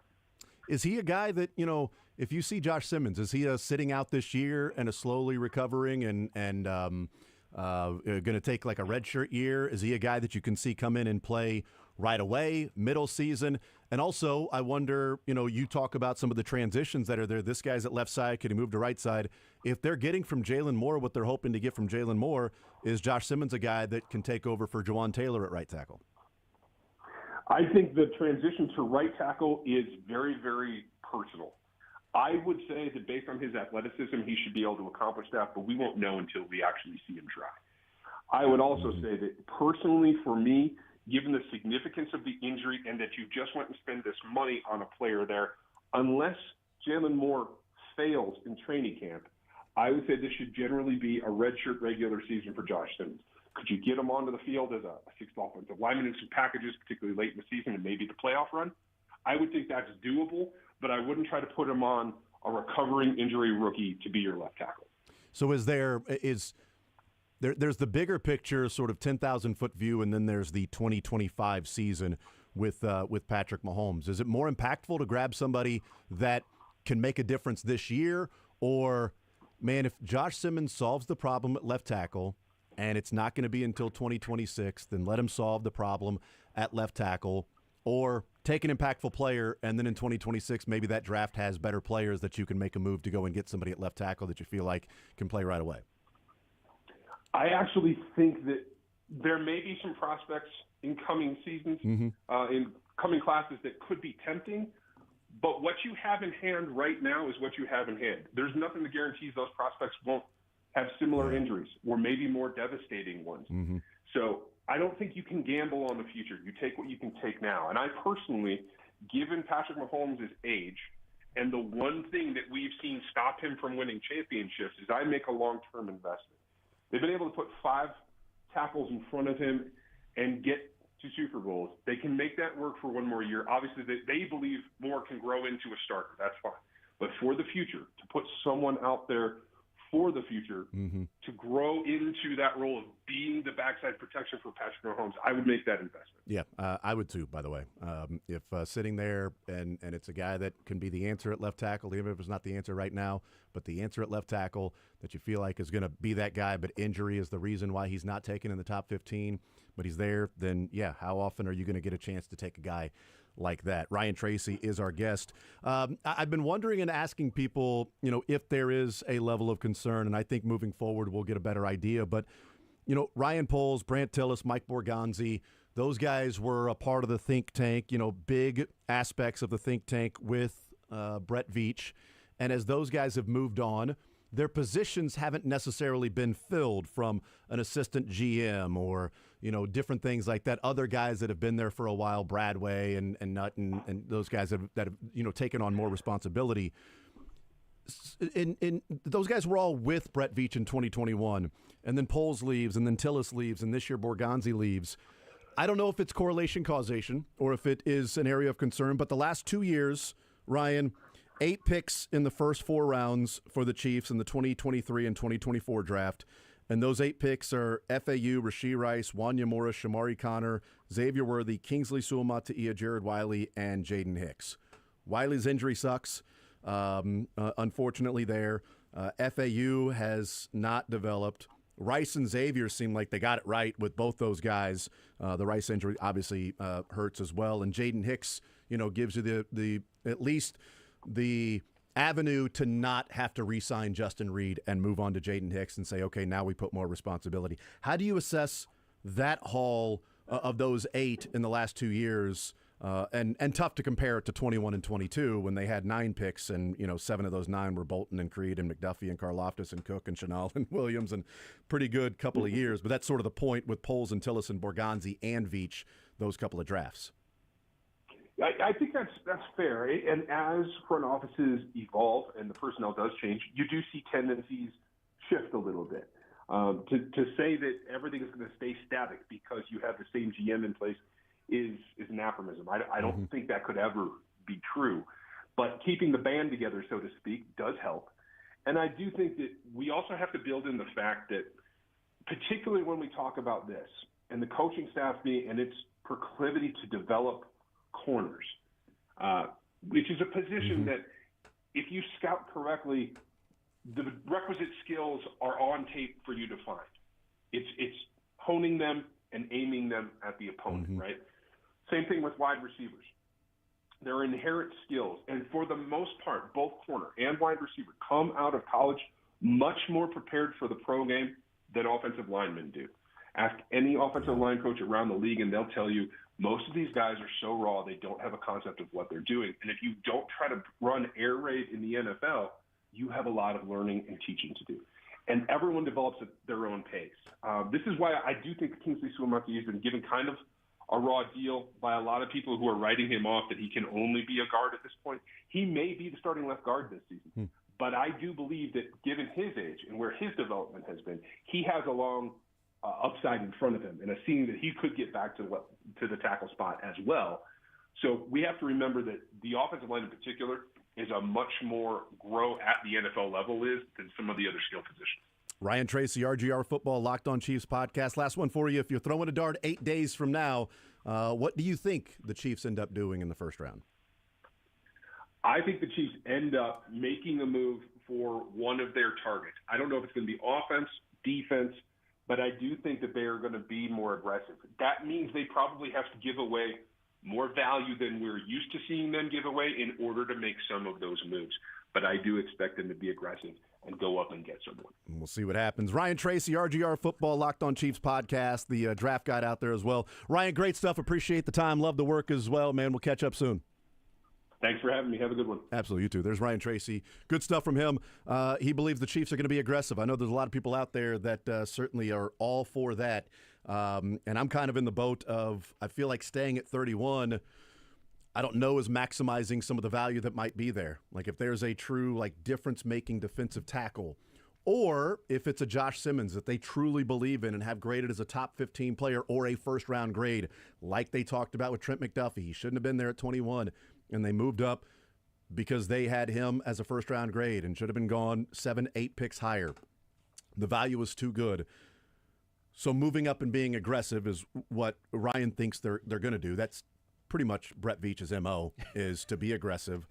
But in this draft this year where it feels like there is such a plethora and a bulk of the value in the second and third round, I certainly am not opposed to, if they're sitting there at 31 and somebody moves up, that maybe there's a quarterback there. Maybe that's where Jalen Milroe, somebody falls in love with him. Or or Jackson Dart. If Jackson Dart makes it past the Rams, which you were saying and I agreed with is a great, might be a great connection. Great place. I agree.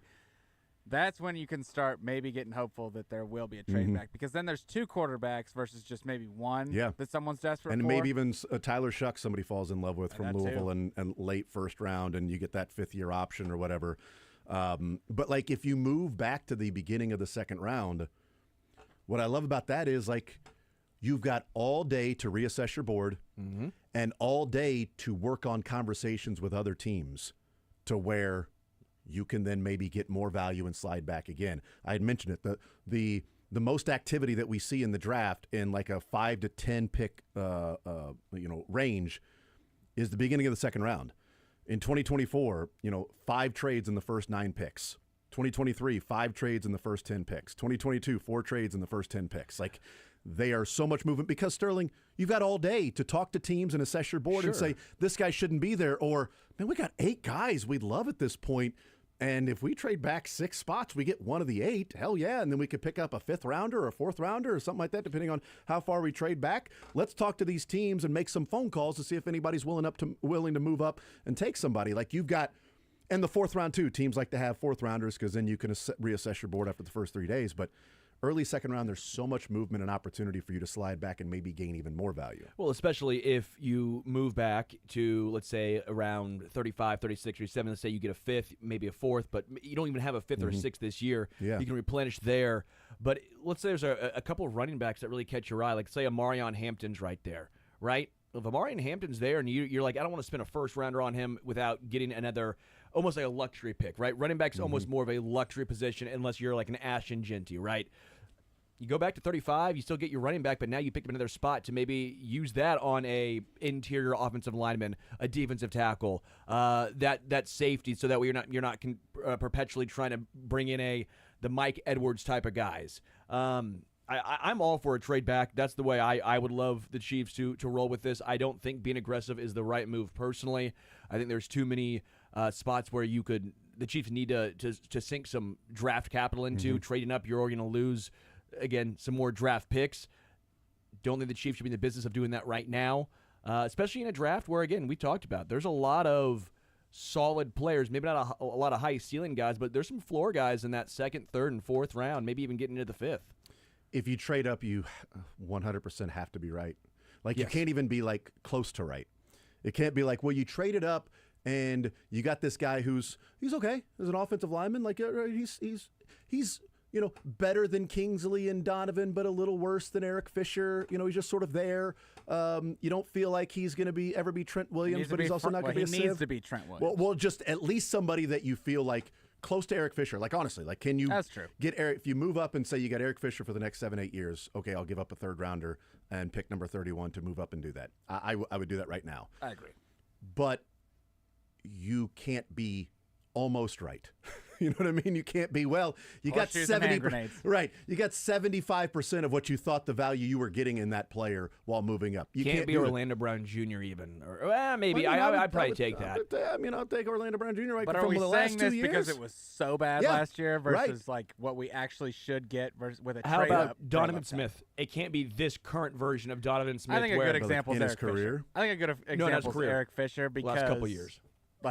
Those were tackles that held a place. They were not people like a number 1 overall pick in Eric Fisher that was a 5-year chief, I think. It is difficult to find the all-pro tackles in football anyway. And it's difficult for those guys to be all-pro tackles early on in their career. I mean, again, Eric Fisher didn't even play the left side early on in his career. Which is why I say the Chiefs should never draft a tackle until Mahomes retires. Draft every tackle until Mahomes retires. Bleeping pay the guys. Well, they've already been doing that. Yeah, I mean, if so, you're saying just trade picks and then pay, trade picks and then just tackles only, tackle only. Yeah. That's the only spot where I go. The Chiefs don't have, and they won't have. One, Andy Heck still here.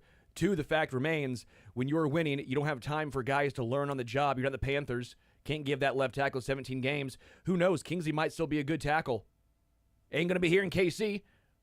They don't have time to let him grow into a good tackle.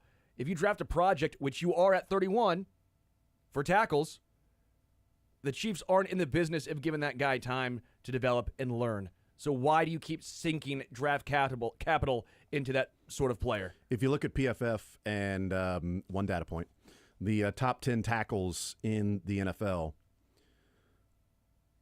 their picks or where they were selected, 7 of the 10 were in the first round. And those first round picks were 13th, 20th, 13th, 6th, 4th, 15th, 9th are the first round picks when you're looking at the top 10 tackles. Outside of that, Mailata was a 7th rounder. Yeah. Okay, so he's in there. Outlier of outliers. Yes, a guy who played rugby, and can you transition a rugby player into the NFL? And they certainly did. And they have one of the best offensive line coaches in the league. Yeah. And Mailata is a badass. Tron Armstead is retired now. That was a 3rd rounder. Bernard Rahman from in Indianapolis, the Colts, a 3rd rounder. Raymond Rahman, whatever noodle, however you pronounce the noodles, that's fine. There are some other guys. It's actually Angel Hair. I knew it. Yeah. If you look even further down, if you go into like the top 15, 16, Deion Dawkins was a 2nd rounder. But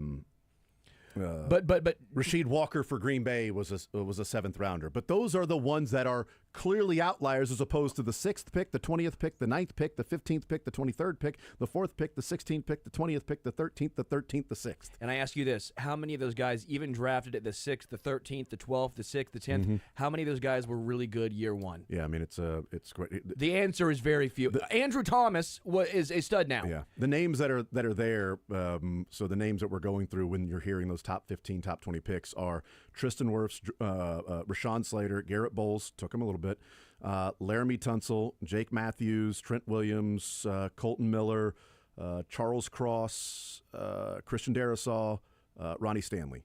And it took a lot of those guys a while. And so that's kind of my point here is the Chiefs, it won't matter. If you're bad year one, the Chiefs aren't going to stick around. They're not going to let you play all 17 games, 20 games at left tackle. They're not going to do it. But that's where the longer-term view has to come in. Like, if you are willing to go through, and it's not easy. Like, it's not a rebuild, but people are like, you know what, you just got to tear it down and rebuild it. But then you actually got to live through that. So that sucks. So it's like, can you find the answer? Is Josh Simmons the answer at left tackle starting in 2026? Would you take that right now? or somebody that you feel like could be more impactful for 2025, but you're then searching for a left tackle again this time next year. We've been doing this. I just think Right. the point that I'm trying to make here is if Kingsley Sumatia was in this draft, he would be ahead of like almost all these guys we're talking about. I don't know about that. and I also, just- that, I don't, that, he would, he that wouldn't would be say ahead more of- about this draft Yeah. than Kingsley. That's my point. So whenever I see a tackle mocked at 31 in the KC, I go, you have that guy at home. His name is Kingsley Sumatia. His name is not Kingsley Sumatia. No. Kingsley ain't Josh Simmons. No. You're right. He's not- He's healthy. Well, Well, awesome, but he can be a healthy Yeah. revolving I door. was It gonna doesn't say, make yeah, him he's a good. turn- This is Style. my point. Do we think that Josh Simmons would come in and all of a sudden be a stud? Because No. what tackles No. have we looked at that have been that's that? why you have Like, Jalen Moore. So you wouldn't. That's okay. my point. So you wouldn't draft Tristan Wirfs because he couldn't help you this year. What you're saying is he was drafted a don't- right tackle, by the way. Okay, that's fine. Let's go with Rashawn Slater. Where was he drafted? What spot? He was the 13th pick. You wouldn't draft Rashawn Slater well, because he's you 13th think it's going to. overall. This No, point no, is moot. but you're saying you wouldn't draft a tackle at all because he can't help you. The top 15, probably. I'd consider that. 31, So no. if Josh Simmons was It supposed to does go matter top where you- 15, but is recovering from a patella injury, but you don't think the rookies can play the first year anyway, so you wouldn't draft anybody that's a rookie the first year because it's going to take them a year to develop. more or less. So you would just Trent Williams, no. Where was Trent Williams drafted? But he was Four. fourth. Right, I know, but what We're I'm not talking about the Trent Williams types. Okay, so now you're saying there's a clear cutoff in the first Well, round yeah, as when to you're where you drafting would or at would 31, yeah, it's about 15. not. Okay, so if If the Chiefs Josh go Simmons, 7-10 one year, then sure. So the question would be, if Simmons was healthy, would he be in the top 15? And the only reason he's there at 22 or 23 that you can trade up and get him is because he's recovering from a patellar injury like and the Amarius medicals Mims. pass. I don't think he would have been a top 15 pick right now, fully healthy. No. Well, it could depend. I mean, obviously, it's this draft class, so he might be last draft class, Simmons might be the fourth or fifth best tackle in last year's draft class. Like, I don't know what he would be when you compare the different draft classes. I just think at some point you have to figure this out. You can't go year by year by year by year every year Agreed. in doing this, and it can't just be Jalen Moore. We're going to throw a dart and hope we hit on a guy that can improve and has learned a lot from Trent Williams. Well, cool. So we want him to learn a lot from Trent Williams. Why aren't people learning from Andy Heck? Well, You know? then that's another conversation. Right, I agree. That's kind of my point of also when you take these guys who are keep being developmental prospects and you're not seeing any development from any one of the tackle, then why do you keep doing the same thing over and over and over again when the results have shown to be the same?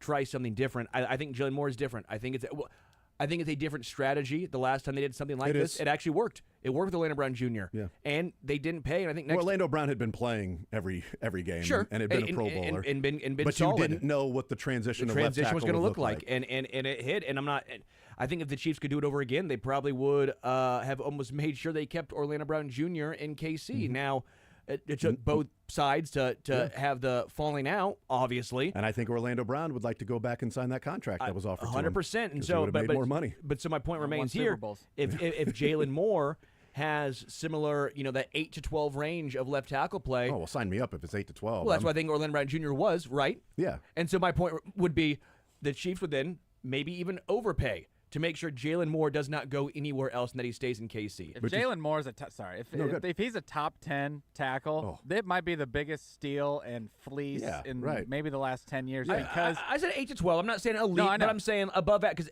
even 12, that's a slightly above average good. player, right? I agree.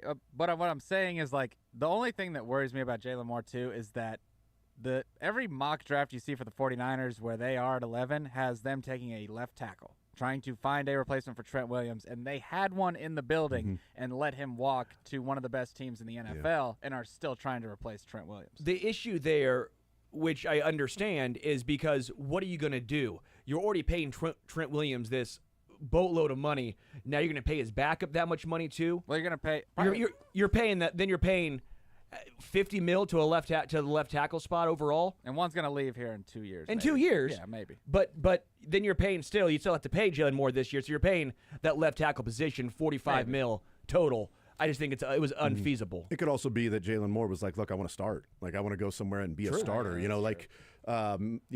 J.K. Dobbins. I would have liked to see the Chiefs sign J.K. Dobbins instead of Clyde Edwards-Helaire, but J.K. Dobbins was not going to come to Kansas City and say, Pacheco's your guy, and the Chargers are. I'm going to the Chargers. I'm familiar with that offensive coordinator, and I can be the starter there. So I'm going to sign for the same money to be a starting running back, not sign for the money to be the backup to Isaiah Pacheco, and if he gets injured, then I get a run. Could be Jalen Moore saying, look, I'll sign in San Francisco, but I'm not going to be the starter. The Chiefs are offering me this and a wide open, vacated spot for me to be the left tackle. All I got to do is beat out Wanya Morris and maybe Kingsley. I like my chances at that spot. That's a good point. And I've played 4 years. Who knows what happens? But it's an unknown with all of these guys. But if there was an option on the table to say, you got this figured out starting in 2026, then I would do that in the draft in 2025. I know we got to break. There's just no there's no guarantee in any of this, unless you take a crap in a box and mark it guaranteed. I've got extra time. I know we got to take a break, so I apologize. But I guess my final thought on this is I think left tackle, specifically at 31, with the Chiefs are drafted in this class, with Andy Heck still being here, and just the whole situation, I think tackle makes zero sense. I think the hit rate you're looking at, if you're a gambling man, this is like a 10% hit rate where you could take a defensive tackle. It's MJ Melendez batting 100, 10%. I wish MJ Melendez was batting 100. He's still below the Melendez line. Close. Like a defensive tackle or Kenneth Craner. I think that's maybe a 70% hit rate. A wide receiver, a 70% hit rate, which I think would add more value. That's the way I'm looking at this right now. I'm going percentages here. Yes, no, and then we'll take a break. Yes, no, simple yes, no answer, Sterling. They trade back to 36 and they take Connerly from Oregon. They pick up an extra pick or two, and they take Connerly from Oregon. Well, then I wouldn't hate it because you're picking up another draft that's pick. That's what I'm just saying. Yes or no? I don't like Connerly, but I would say yes. Connerly, yes. Simmons, Banks, Ursery. I don't know, just one of those guys that they feel like, all right, this is great value here. It's a yes or no, Sterling. You know what? Fact no. or fiction? Fiction. You dummy.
1 o'clock. We were talking with Ryan Tracy about mock drafts and how many he does per day. Text says, Jason, sounds kind of sad, but I've done 5 to 10 a day for weeks. Wow. Probably done anywhere from 150 to 200. And I'm not paid for it. Be cooler if I was, though. Good for him. Or her. That's right. Good for them. Yes. Text says, don't forget they need a right tackle, too, next year. Yeah. And again, that's where, I brought up with Adam Teicher that so many people are looking specifically to this year and saying left tackle, left tackle, left tackle. And I'm like, I wouldn't rule out Ursary from Minnesota that's viewed more as a right tackle. Local kid, Ruskin in the house. Mm-hmm. If they take him as viewed as a right tackle, well, could he be a swing tackle? Sure. And then, hey, now he's sliding into Juwan Taylor's spot. They believe in Jalen Moore, and now Ursary is going to be at right tackle for the next 3-4 years as they move on from Juwan Taylor. A little bit more palatable than you take a swing at a left tackle that's going to be somebody that isn't up to the standard of what a first-round tackle you would hope to be getting in would be. That wouldn't be expected to be at pick 31. It would be expected to be a trade back and grab somebody like that. And I have less issue with them trying to take a right tackle later on, second, third round at that point. I think the point that I'm making is specifically left tackle, top 10 guys, game changers. Right tackle, I think, is a little different situation, although the one pushback I would have is if you draft a right tackle this year, I just don't know what the roster construction looks like as far as you already have Jalen Moore, you already have Juwan Taylor, you already have Wanya Morris. Morris would probably be the right tackle currently slated in 2026, but he would only have, that'd be his final year here in KC on that rookie contract, which, by the way, I'd be okay with Wanya as the right tackle. I think we've seen enough from him there to say he can be serviceable. Give it a shot. But I still don't know if they're shutting the door completely on Kingsley. As we've all said no left to left tackle, but is right tackle in the cards, or is it just automatic? It's just assumed he's playing guard. And I know the Chiefs' actions at the end of last year screamed that, but with a full training camp this year, does the door open back up? If that's the case, then I don't really know how the tackle situation is going to work. Then you're going to keep 5 tackles. Would that be 5 or would that be 6 if you were to draft one? You have another project in Ethan Driscoll who you kept on your roster basically all year last year, making sure he didn't get poached. What is it the Ethan Driscoll situation looks like now? I'm not saying Ethan Driscoll should keep you from drafting a guy, but I am just at least wondering they thought enough of him to say, hey, we want to make sure he doesn't get poached. So I don't know. I'm intrigued to see it. It's kind of like tight end to me, how it unfolds. Everyone wants to see the Chiefs draft a tight end, but you also have Kelsey one more year, Noah Gray you gave an extension to, and Jared Wiley. If you draft a rookie tight end, you're basically saying that the Jared Wiley pick you're done with, because that 4th tight end is going to be a blocking tight end. Or you're saying that maybe he can be better than Jared Wiley. Jared Wiley is a 4th rounder, slides down. Sure. And it's Noah Gray and whoever this guy is starting in 2026, because this is probably the last year for Travis Kelce. 100%. And so you got to be a year ahead. And maybe give him to the practice squad with Jared Wiley. Because Jaden Hicks really wasn't relied upon to do all that much this year as a 4th rounder. Sure. But now he's going to be, because you had to work a year ahead with Justin Reed getting the money that Justin Reed was going to get.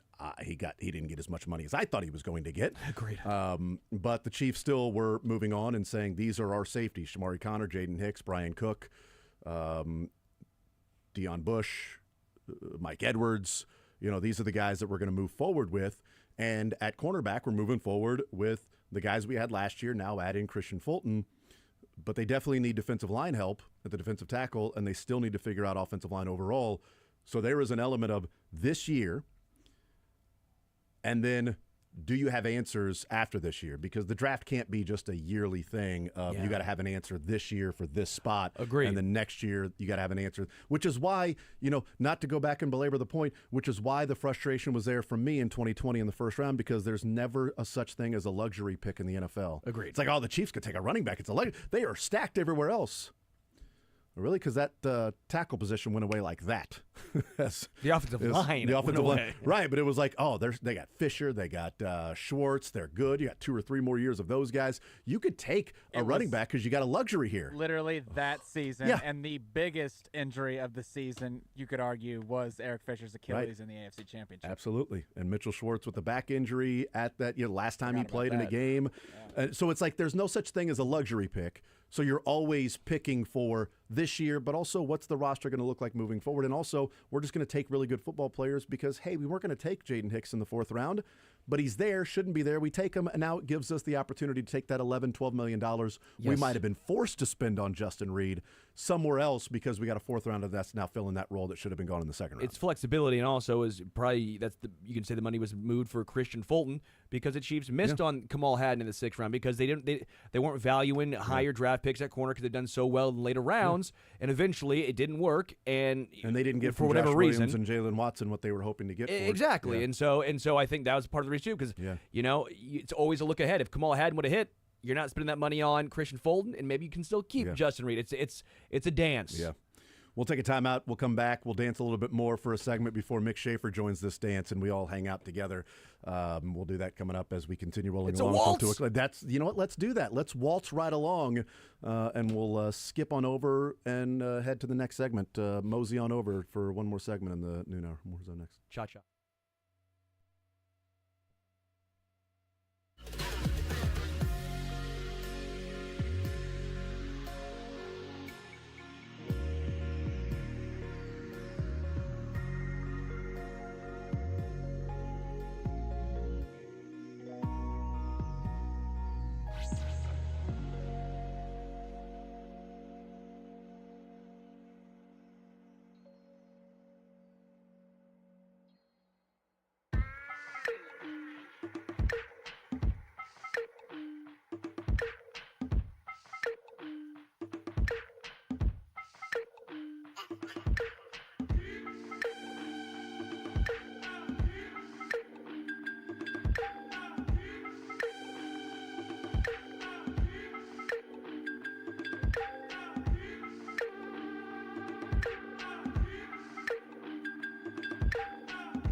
913-912-4810. Tex says Chiefs should have traded up last season and took Alt. Well, I mean, that would have been awesome. They would have, I mean, there wouldn't be a first-round pick this year, but you'd still have Or Alt. probably a at left first-round tackle. pick next year. Maybe a first and a second this year. I don't even know if the Ditka Ricky Williams haul would have gotten us up. Yeah, to like that it, spot. it would have been an from 32 to obscene 5. amount. I mean, like We know what it took from 27 to 10. I've told my side of this, which I think people probably disagree with, and I talk about numbers and all this stuff. I said it was going to take a couple firsts and probably a second at minimum to get that high. Not only that, if for any reason an injury happens, something to me the risk was way too great, even for a guy who I thought was almost a 99 percentile of hitting. He hit. Clearly, he's still hitting right now, but it's early. The risk was too great for me, even based on something as crazy as injury. The tackle class last year would have been the one to where you say we're going to make a move on a guy that may or may not be here or shouldn't be here. I do believe they had that in Amarius Mims. I think he is a guy that they identified that they would have moved up to take. Sure. The Bengals took him at 18. If Mims is there at 21 or 22, are they trading with the Dolphins or the Eagles and moving up to that spot? Or are the Eagles, set on Quinyon Mitchell, that they're not going to trade out of that spot? Dolphins set on Chop Robinson at 21. They're not going to trade out of that spot. If Mims gets past 18, and you've got the Rams and the Steelers and Dolphins, and if he's around there still, is that somebody that they move up and get? I do know that they really like Amarius Mims. It's just too rich to move from 32 to 18 for him. I don't disagree. But my point remains on Amarius Mims. Would the Chiefs have still even stuck with him? He played in 15 games last year. He ranked 96th out of 141 tackles last year. 57 great. Like this is still my point with Kingsley. Like even if they would have got that guy, would they have stuck with him more? They probably would have stuck with him longer because I think he wouldn't have been quite as bad as Kingsley was in those 2 games. They wouldn't have Jalen Moore right now because Amarius Mims, if you trade up for or him, they have moved him to guard as well. No, I think Amarius Mims I think he's too big to be a guard. He's 7'4", 500 pounds. He's 6'7", 340. Yeah, I was close. You're not. I think he's 6'8", 350. You have to add an inch and weight. Anytime we're talking about these guys, add an inch. You're and always add adding some inches weight. or something? Add an inch and add 10 pounds. Every time. The camera adds 10 pounds and maybe an inch too. You can find everybody. Maybe he's 6'8", 250. Maybe he's 6'7", 240, or 350, I mean. Maybe 340. Who knows? He's a massive human being. We know that. And the Chiefs liked him. Would that have been a mistake where you're going, good God, look at all the draft capital they spent to go get Amarius Mims, and that has not worked out. We're not in that boat right now. We'll see what they do next Thursday. Mick Schaefer next.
All right, we'll continue right here on Sports Radio 810 WHB. One more hour to go on this Wednesday edition. Tonight, the Royals wrap up their 3-game series with the Yankees. Chris Bubich on the mound, sub-1. Chris Bubich ERA and MJ Melendez batting average, shaking hands.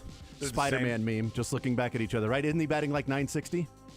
And Chris Bubich has a .96, 0.96 ERA. Dude, I hope it's the same.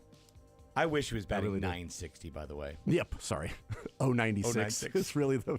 Is MJ batting 960 yet? He's fixed the swing. There it is. I knew it. I told you guys that he was going to be 1,000 batting average this year, almost. Sorry, not 1,000. He's not going to bat that. MJ Melendez 093. Ooh, it's close. Can somebody just hold up the .96 ERA like on a sign for Q whenever it comes like 6th or 7th inning, like time to pull him or not? Like maybe let him finish the inning. Unless who you bringing in? Just hold up we decide? everybody's ERA in the bullpen. Yeah, exactly. How many? Like, this is your strength. Let's roll the dice on this. He said it at the game last night. I couldn't believe it. It's the best I've seen Walker pitch. Yeah, He was so it's good. like- it was one of his better outings that we've seen. Like, Oh God, really? except for the last two at bats when he just walked the guys. You know, up Maybe until when then. he's throwing the best ever, he can overcome a couple walks, get a mound visit out there. Yeah. Especially when that's the other option. When Exactly. the other option is we're giving up on this game. Yeah. If it's those three, Dude, then you're right. you're giving up on that game. Yeah, it's one of the best outings that we've seen from him. But I had to get him out after 83 pitches.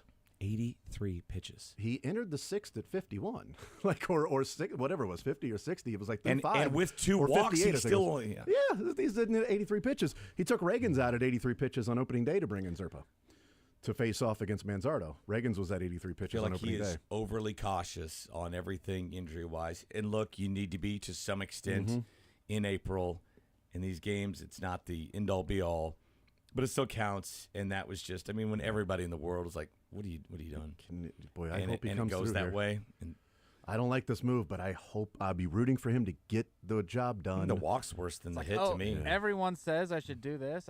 I'm the manager, so I'm going to do the opposite here. You're so right, though. But This is what the paper says. I mean, we went through the board. We went through the book, and the book says to do this in the 6th inning. He's an analytical guy in so many areas, and you're right. You always tweet about but he seems like he's stuck in the archaic. Like we got to have lefty here. Yeah, we got to have righty.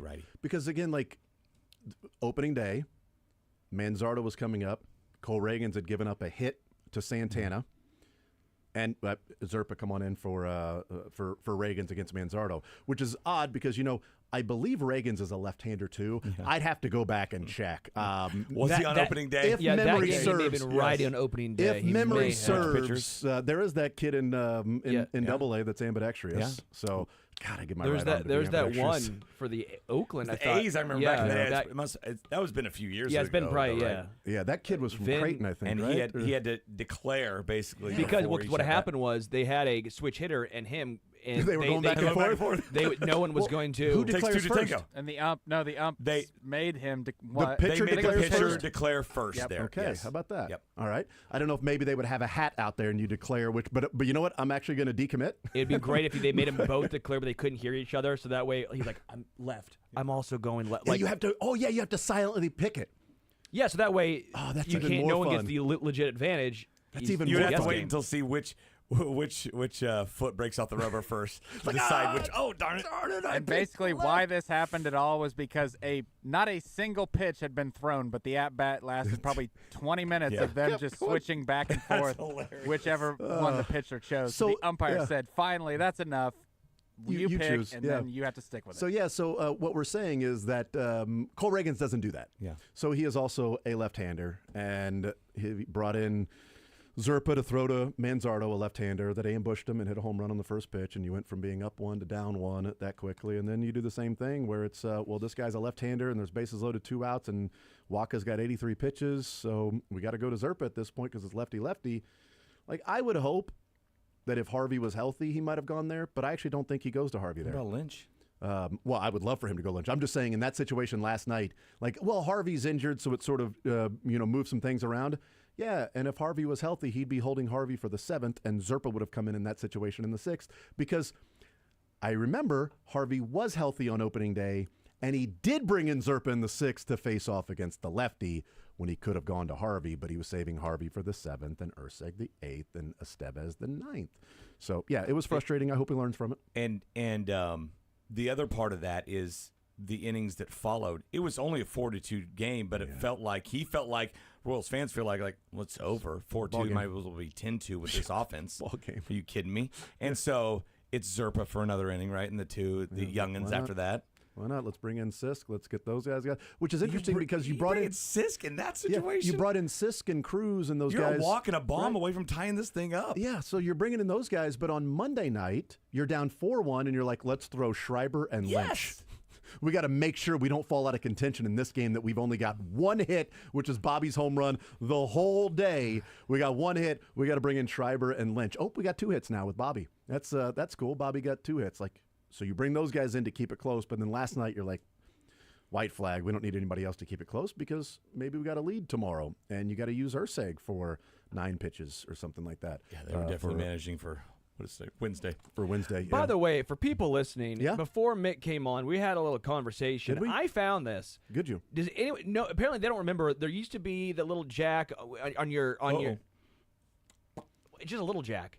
Yeah. And I'd never experienced one that size. Nope. And it was on the armrest of old planes. Yeah. Mm-hmm. And you'd put it in, and you could listen to like the radio, or I think you could listen to the pilots and stuff.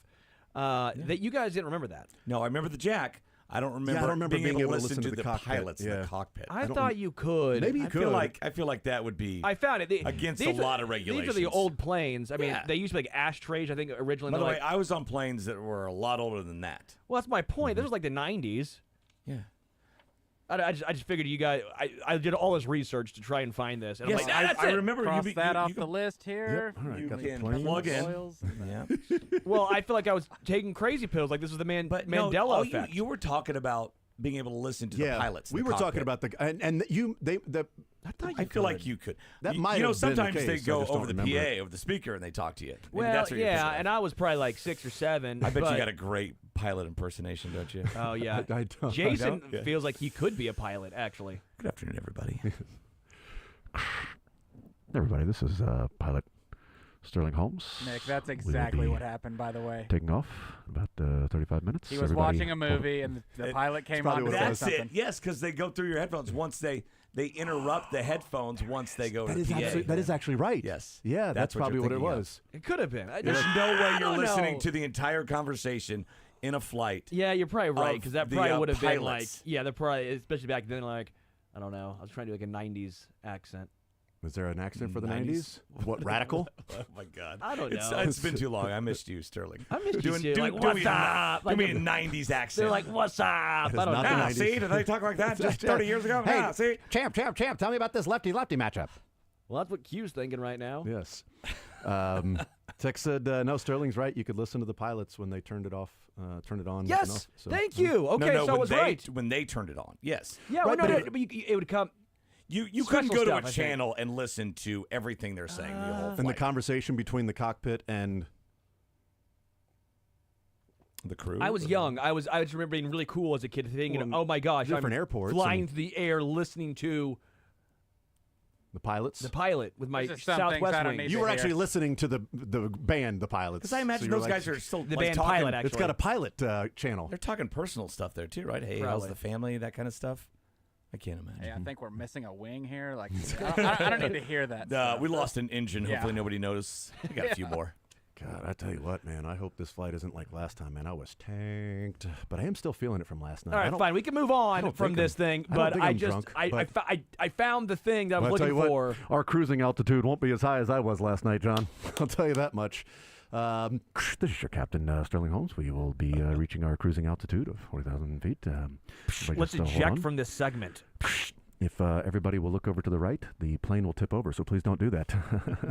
It's about a 2.5-hour flight, so sit back and enjoy the ride. Thank you for flying with us. Why Over. are they like eating the microphone when they speak? Why does it sound like it's I in feel their like mouth? that's how they have to talk when they're talking to towers and stuff. Everybody's calm. Nobody panics. Whatever. It's just a calm. Nobody get like on 911 operators. Nobody gets frantic and all that. And when they radio to the you gotta emergency stay calm, personnel, man. you got to stay calm. You gotta stay calm. You gotta be like Mahomes when the pocket is collapsing. His heart rate drops. Okay, everything slows down for him. Panic's not He gonna help anybody. sees 3 steps ahead. Okay, the problem is with the offensive line last year in the Super Bowl, they were 4 steps ahead. Actually, had 4 steps on the offensive line at times. That was weird and odd. Mick Schaefer is with us. Mick, Nico Iamaleava is. I saw a jersey with a different spelling of his I am name. a leaving. I am a B. At the spring game. At the spring game, like The that day. L-E-A-V-A was covered up with the B and the other 4 letters after They did. that. There was a story You in got like the tape over it. Like in the News Sentinel that there was a couple that was driving up from somewhere in Tennessee, I don't know, to go to the game, or maybe driving down or over, who knows. And they both had matching Iamaleava jerseys, and they show up. They had no idea of what took place, and they're just walking through. They're watching the game. Like, where's Nico at? Is What's Nico going not? on? He changed numbers. He's gone, man. He has left the building. Do he we is know? entering the I'm transfer. behind on this. Do we know where he's going? No, he is. So today you can put your name in the transfer portal. So he has entered his name in the transfer portal. So that's good. Tennessee is not going to retire his jersey. Tennessee is although playing- Colorado might have if his last name was Sanders. Yeah. And transferred. But They're playing on Avery Johnson, I hear. yeah. Coming up. Well, I mean, that I don't know that there's a rumor out there, and it's like, oh well, like one person from Tennessee is like, wow, look who just started following Avery Johnson. It's Josh Heupel and Joey Halsley. Like, okay, so just I because don't it know if shows they up, just started just because it following shows up on yours, Yes. because the guy that took a picture of it is a Tennessee fan, Yes, so and you he's clicked share on those accounts, followers you follow, which is He probably was offered Heupel. by Tennessee out of high yes, school, too. He visited Tennessee. Like, I'm pretty sure they would probably, as long as he had a Twitter account 3 years ago, and I'm assuming he had a Twitter account 3 years ago, that I'm guessing Heupel and Halsley already I followed saw a him. practice video of Avery at practice yesterday for K-State. Oh, really? So he's Well, I if mean- so he's wasting sweat equity. Well, I mean, Nico, Nico you was are a at- Shanghai Shark. Congratulations. Yeah. Nico was at the quarterbacks meeting on Thursday night right before at Halsley's house. He hosted it at his house. His wife made tacos. They had some cookies, and Nico was there. and going through a bunch of stuff of what was going to happen at the spring game, and then he doesn't show up again. So I don't know. I mean, does it matter if? No, there was a report. I can't believe there's a portal window after spring ball. By the way, I cannot believe it. It's just how bad is that? It's just portal's just always open. I feel like it. There was a report that when news got out that that Tennessee had moved on from Nico, in I think the Pete Thamel story, that one of the Tennessee main collectives or guys that are part of the collective reached out to a Power 5 program about a quarterback, that the program then upped the money for said quarterback to keep him there. Was that Kansas State? I don't know. They've got the history with Avery Johnson in recruiting him, maybe. But even that report was they then moved on from him because that Power 5 program was like, no, we got you, dude. We understand that they're talking to you.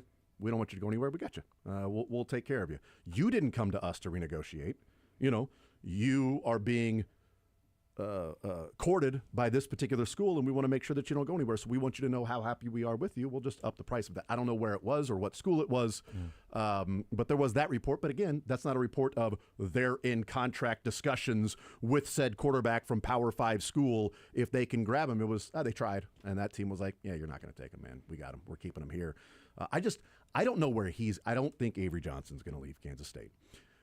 I don't know where he goes because is there a school that would be willing to pay him money? Yes. Doesn't matter what money you say. But here's the thing, though. Would they be willing to pay him that money, considering so many coaches have already come out and said, you hold out, you're off this team. You hold out, you're off this team. Would the rest of the Power 5 be like, it's not worth it to pay him that money, bring him in. We're not a quarterback away, and I'm not trying to set a precedent of where this guy's going to do. It's from now on, you don't pull a Nico.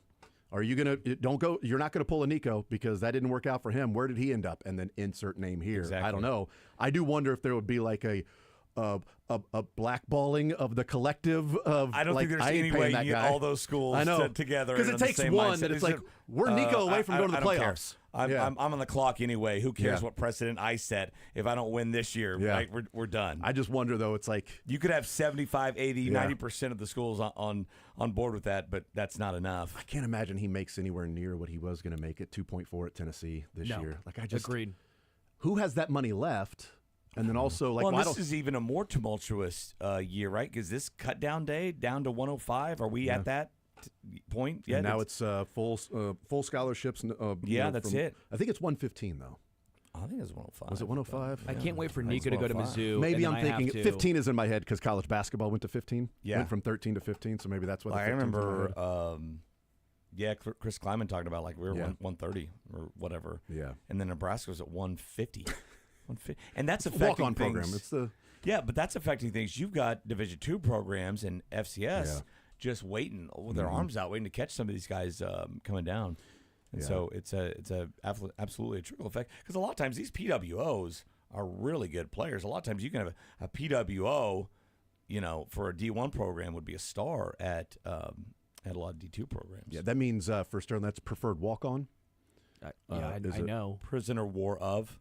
I thought you were. I thought you just assumed that it was something else because you'd have to be contacted to be a preferred. Well, I was a preferred walk-on to a lot of NAIA and lower level of non-schools. They're like, hey, we would prefer you to walk on here and just go to class and pay us a lot of money to be here and not actually pay for any sport that we have on campus. All right, you preferred me to walk on and pay you? I'll do it. I'm going to walk all over campus and I'm going to pay you to go to school here and not play a sport.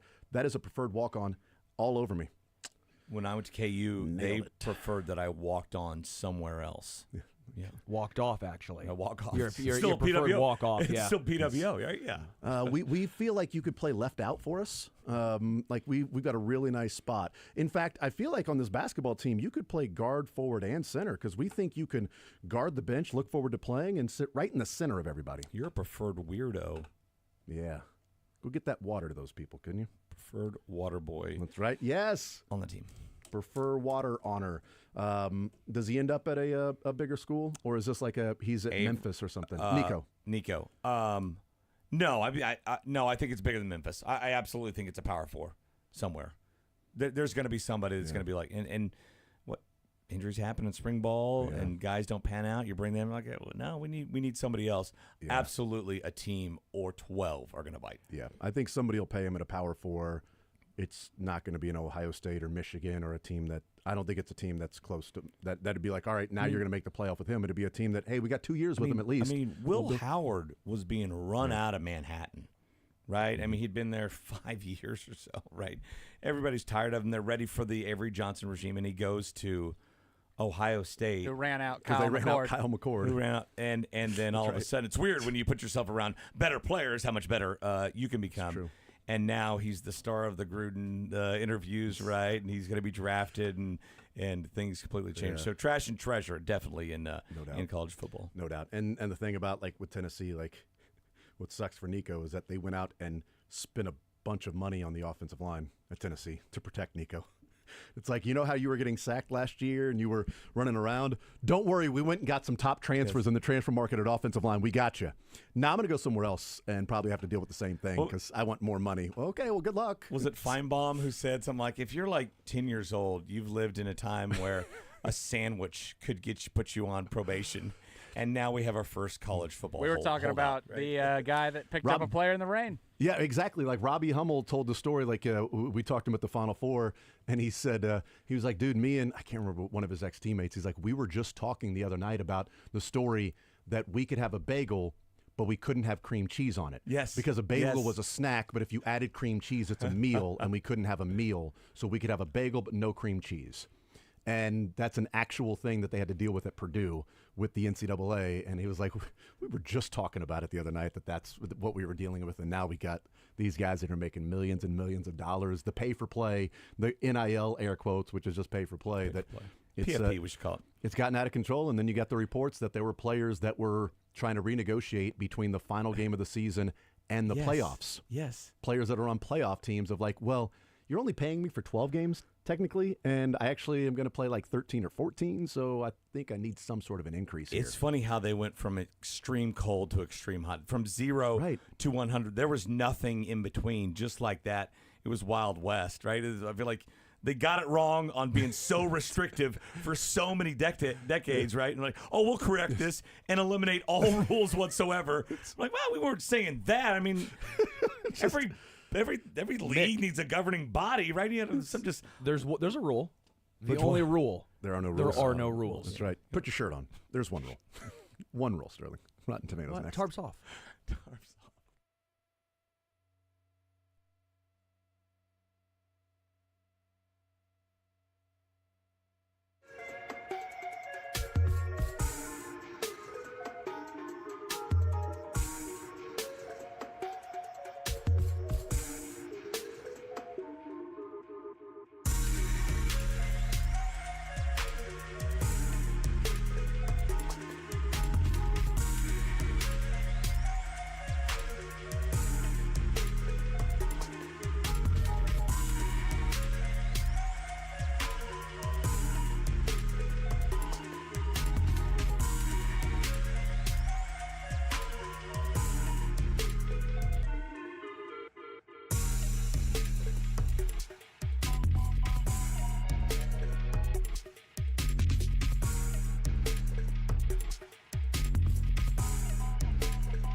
fun Wednesday. We talked a lot of sport. We've been very sporty today. Very, very sporty. A lot of Royals, Chiefs draft, and roster construction talk, and college radios. football, NIL, airports, and flying and listening to cockpits and pilots and everything else. So let's play some pits. Rotten Tomato. Sterling, we'll start with you. What's the first movie? All right. So again, for those that don't know, closest gets it. Got to have with 4 of us, we'll do a 2% differential on numbers instead of 3%. I like that. 2%. Yeah, thank you. So it's 4 of us. 2 weeks ago what happened? That was legendary. And you get 2 points if you get the number exactly right, which Mick did in the comeback of the By century. half a point? And the year, in a year that was so improbable, the impossible happened. That was Mick Schaefer. First movie I will throw out there is Insidious. A family looks to prevent evil spirits from trapping their comatose child in a realm called the Further. This movie was terrifying to me in high school. I remember watching it. This movie it blew my mind. I hate scary movies, and this was when I was a junior in high school, and I am still petrified of tiptoeing through the tulips. That song. Tiptoe through the tulip. You know that? No, keep going. Keep going. No. I don't know yet. I don't know it either. I haven't seen it. I'll Can you play keep it going? when we come back from break. It is a creepy song. Ooh, yeah. And it was I agree. actually It's a supposed to very be like a creepy fun song. Like it was like some guy who just like changes his voice to sing like a little child. And I'm like, why did people back then think that was art? That's terrifying. By the way, children in scary movies, the worst. The worst. Yeah. The children's scary they put movies. them in Nope. Pet Cemetery. Oh, Pet Cemetery. The worst. No fair. No fair. That, yeah. All right, Sometimes Dylan. dead is better. Dylan, we will go with the tomato meter. What do you think the critics said about Insidious?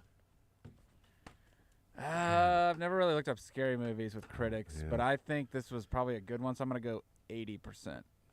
And maybe you should hide your laptop so I don't like.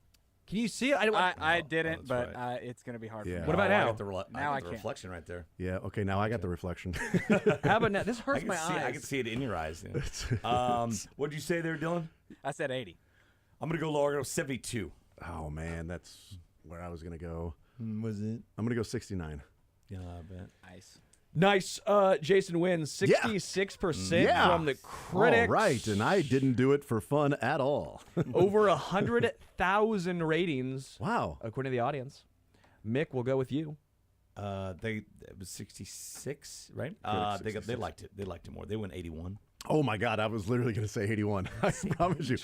85. I should have gone the other way, but man, that's 81. 78.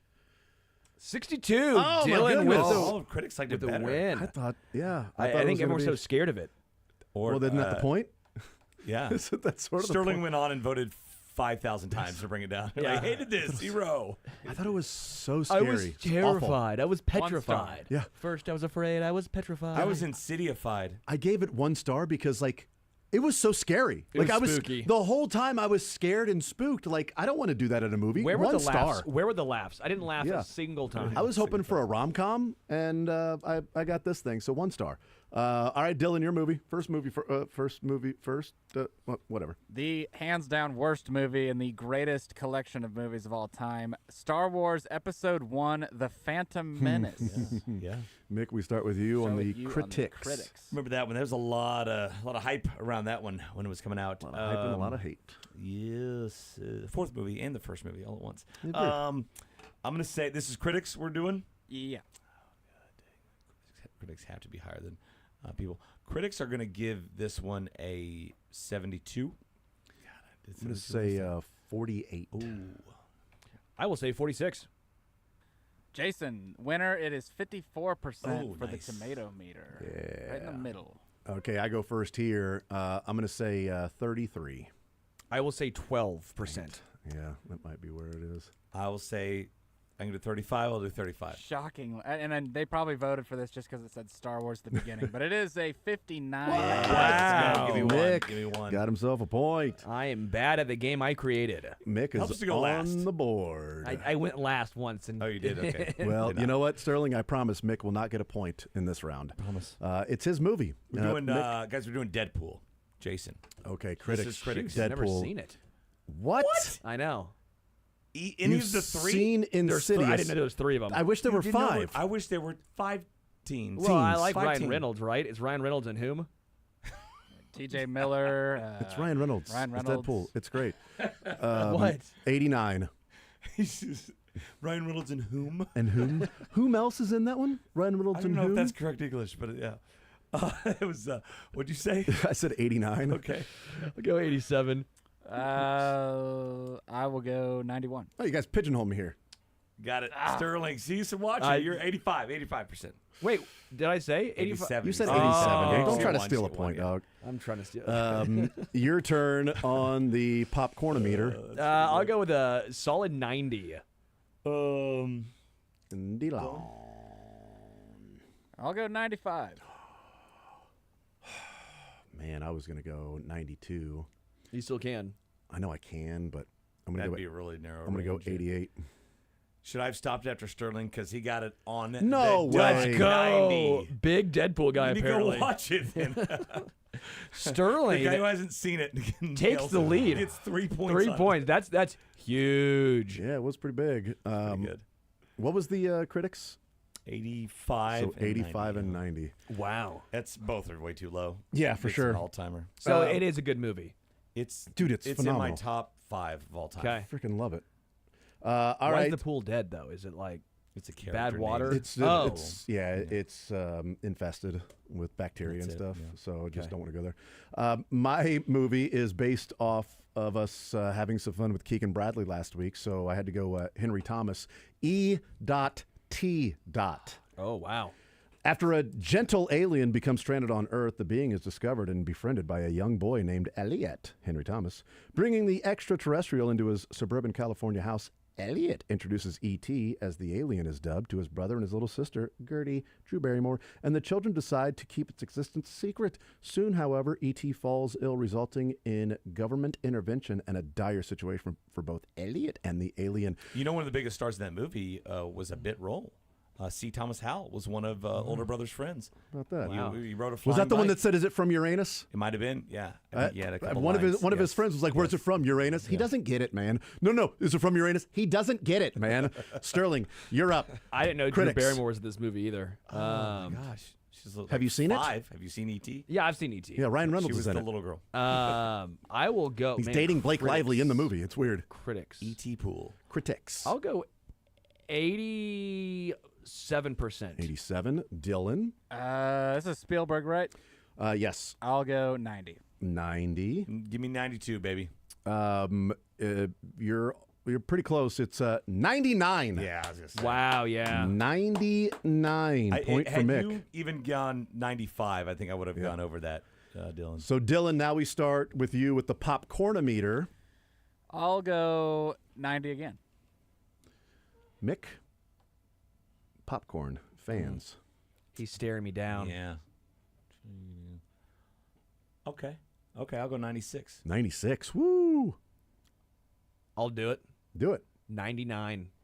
Dylan, 72. No way! What are we doing? 72. What idiots are voting on this? 72% pop, 250,000 plus ratings. What?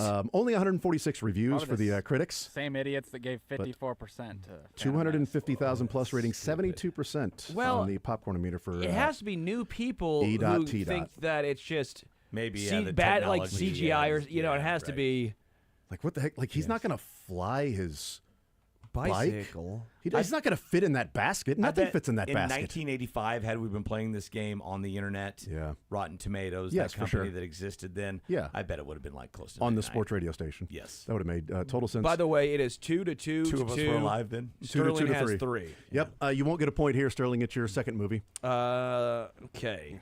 I can see it. Pull this in- one back. Stop looking. I'm trying my best here. Oh, that. this is a good one. Mark that. Love this one here. Yep. The SpongeBob SquarePants movie, the one from 2004. Is that what it's actually called? The one from 2004? No, Or just- that's what I okay. said. It's in this lively Yeah, I animated don't- adventure. Yeah, that's fine. Undersea oddball SpongeBob SquarePants and his starfish friend embark on a quest to clear the name of Mr. Krabs. Because they think that he stole King right. Neptune's crown. Everybody knows this plot. They venture out towards Shell City. Yeah. But numerous obstacles stand or float in their way. As typically happens down in the sea. Dylan, Snickers in the ocean? what about the Float. It's a baby Ruth. critics? Critics, you say? I'm gonna go critics for SpongeBob movie. I'm gonna go 35%. Wow. I'll go 60. Wow. I swear I was going to go 60. This is so. This is like a draft. I took my guy. Hold on. Give me a second. Give me a second. I got to look up somebody else now. Wide receiver. I mean, just like one pick away. 62 then. Jason wins 68. Yeah. 68. The critics liked Thought I'd go high enough to where you'd go below. SpongeBob movie. Can't get high enough for me. It's a great movie. All right, Mick. I want to rock. You will go with the popcorn meter first. Popcorn meter. What did the audience think about SpongeBob SquarePants movie? The one from 2004, of course. Sure, I think David it's gonna be Hasselhoff, I think, higher. made What's an the appearance. what's the age restriction on voting on these things with the popcorn meter? I don't know, 100,000 plus ratings. And the age? SpongeBob's awesome. That's my favorite adult cartoon. of Kicks all time. ass still. Let's go 78. That's Family Guy. Ding, ding, ding, ding, ding, ding, ding. I was going to go 78 too. Why can't I also go 78? What? Why can't? Damn it. Mick. Yeah, you stop the count at that point. Yeah, Stop the there's no count. There's no reason reason to to go. Yeah. I don't waste time. You've never once heard me on this show waste time. Never. 78%. Nice job, Mick. Nice job. Dylan, your second movie. You're trailing in this one. Mick has 5. Sterling and I have 3. Dylan, you got 2. Not doing so hot. It's all right. You still got 2. Scarface that came out in 1983. I was going to say, yeah, the Scarface. The Yes. Scarface. Not a quilo shell I'm in a morning. All right, friend. After getting a green card from exchange for assassinating a Cuban government official, Tony Montana stakes a claim on the drug trade in Miami. Yeah, this is So me, right? hello to the back. Critics. Critics. I'm gonna go 71. 89. 82. Sterling You wins. son of a gun. 79%. Let's go. I felt confident with that number. Good for you. Do you think that everyone got like a little baggie? Wait, should've. like the critics, they gave you a little baggie Sugar. and like, here you go, and you Here's can some watch sugar. this movie now. Yeah, that's there's probably sugar what they for your did. coffee, I'm sure. I'm assuming that's what they did. Popcorn meter, I'm going to go 89.7. This movie gave a lot, if you got a popcorn and a Coke, it's probably a little different. Yeah, a You little watch bit. this one, huh? You went 79%? I went 89.7. 89% for Scarface. 0.7. I will go 84. 82. Jason wins. It was 93%. Wow, man, Awesome. yes. It's a good movie. It's the point. It's not the 0.7 that threw him 93. off. They were like, "Well, he went 80. If he'd have gone 89, I probably would have gone like 91. But he went 89.7. I'm not ready to go up to 91.7. That's ridiculous. 4 to 4 to 4 to 2. 5 to 4 to 4 to 2. Mick has 5. I got a 2-pointer. I know. I thought I gave you a tour. Yeah, he had I'm gonna 3. take his score. He had 3, and then he got a 2-pointer. Let's go. He I had don't think 3. it's possible to have that number right now. How many movies have we done? 4, 8, 10, 15. So we've done 14 movies, or 14. 1, 2, 3, 4, 5, 6. Doesn't matter. Mick, you're up. Well, what movie you We've done got? 6, right? What's your score? 4, 4, 4, 2. Yeah. Okay, then I'll take one away from Mick. That's fine. I don't care. B. 4, 4, 4, 2. Heck. I'm gonna do the math. That's great. So 6 times 2. I might have given him is 3. 12. I might have given him 3. plus 1. Plus 1 plus 1. I might so have we've actually- had 2, so we would have 14 points, which Yeah. is 4 to 4 to 4 to 2. I might have actually given him 3 on Yeah, his you did. correct score to get him to 5. Sorry, Mick. I So thought it what's was the such a score? good 4 to 4 to 4 to 2. Okay, to gotcha. Dylan. Dylan has 2. Dylan's 2. I All didn't right, want to here we say go. it out loud. Two because movies. I 2 respect movies the left. man. So 4 So I points had available. Deadpool last time, right? Yep. Deadpool 2. I'm gonna do Deadpool and Wolverine. Actually. Oh, nice. Deadpool and Wolverine. I go Is first this the with second the. or third one? It's the third one. I'll go first on the critics. It's got Wolverine in it. Uh-huh. Now, Critics. whom played the wolf? The Wolf. The Wolverine. The Yeah. Wolverine. Who is the Wolverine You don't in know this who one? Wolverine is? Is that the guy with the claws? Hugh Jackman. Yes, it's Hugh The- Jackman. is yes, Hugh Jackman has natural claws that he uses. That's the reason he got That's the- why he got cast. Role Is because of that. I'm going to say it was 57. for the Critics. Yeah. Yep, 57. I'll say 75. Dylan. You got Give me. critics, Deadpool, and Wolverine. I think everyone really liked this. Well, the critics, though. Yeah, it's the critics. I'm gonna go 70%. Okay. Got it. Sterling 78%. Damn it. I'm apparently I thought a it was panned massive by the critics. You've got all the points for Deadpool guy. You haven't That's seen it. ridiculous. Sterling, fans, I think the fans enjoyed this one. I'll go with an 83%er here. 83% for him. Dylan, you say? Give me 90%. I'm going to go 80%. Dylan, 94. Wow. This was I thought the that first one one was so much better than the second two. I thought people the hated third that one was my I thought people third hated favorite, the. yes. I mean, I wasn't a big fan. yeah, I thought people hated it.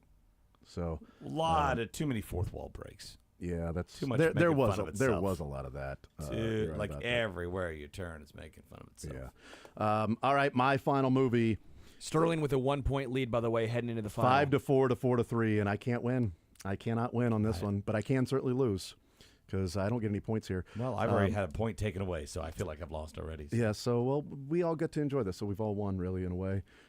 My movie is, my son is reading a book about Kobe. I think you gave him that book, I Sterling. did give him that book. Nice. And his Black Mamba being derived from watching the movie Kill Bill Volume 1, because her code name was Black Mamba. So we start with you, Sterling. The critics on Kill Bill Volume 1. Yeah, I'm going to go 84% here. What say you, Dylan? That's a good guess. Actually, I'll go 86%. 86% for Dylan. Killed me. I'm just looking to see who. Don't look it up. No. Who bid it? Who was the Michael? What's his name? The Black Mama got him in the trailer, right? Who was it? Oh, the actor is Michael. Anyway, what were the two guesses? I'm sorry. 80, Madsen? Michael Madsen, yes. 82, 84, I think. No, it was 84 and 86. 84 and 86. I went 84. He went 86. I'll go 82. 82. You guys are absolute. This is crazy.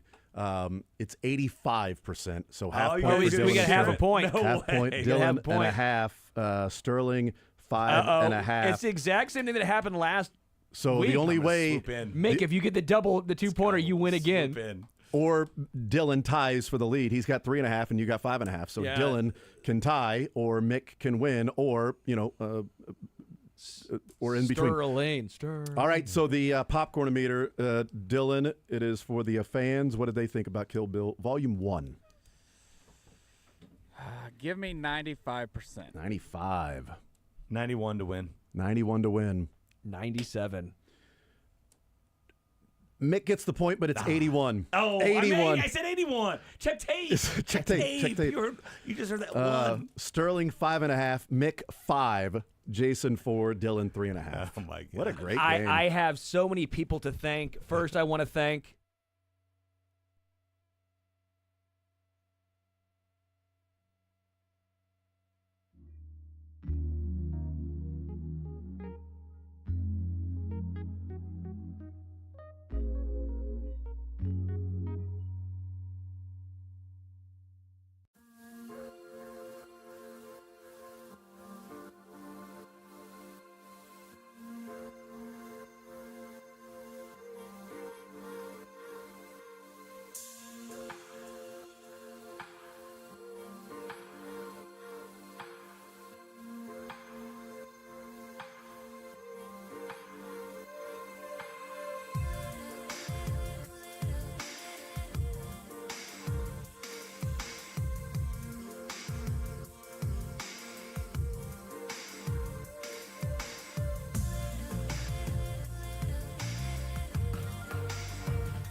right, wrap up the show. Mick, Hey. Hi. 5 games left for the Royals on this road trip. Yeah, God. I said, man, go at least 2-3. Go at least 2-3. Sterling said it's got to be 3-2, or he's quitting on the team the rest of the year. That was an odd stance he took. Joel Penfield said he feels like this team should be 3-2 over these next 5. Where are you at? What's a reasonable to where it's like, okay, that's not disappointing, and it's also not, hey, they're going to go 5-0. I'm on the 3-2 bus. Okay. I'm on the 3-2 bus. So they should be go west save a or series. east. Which complex? Save a series and win a series. Give me a break. Okay. The starting pitching's been good enough. You could have won more than you haven't, and you haven't done that yet. How about if they go 3-2, they just take 3 or 4 from the Tigers and get swept tonight? I want to win the Yankee Stadium. Lose one in Detroit. I want to win the Yankee Stadium. Yeah, I'll take it right now. Thank you, Mick. I'll take you anytime.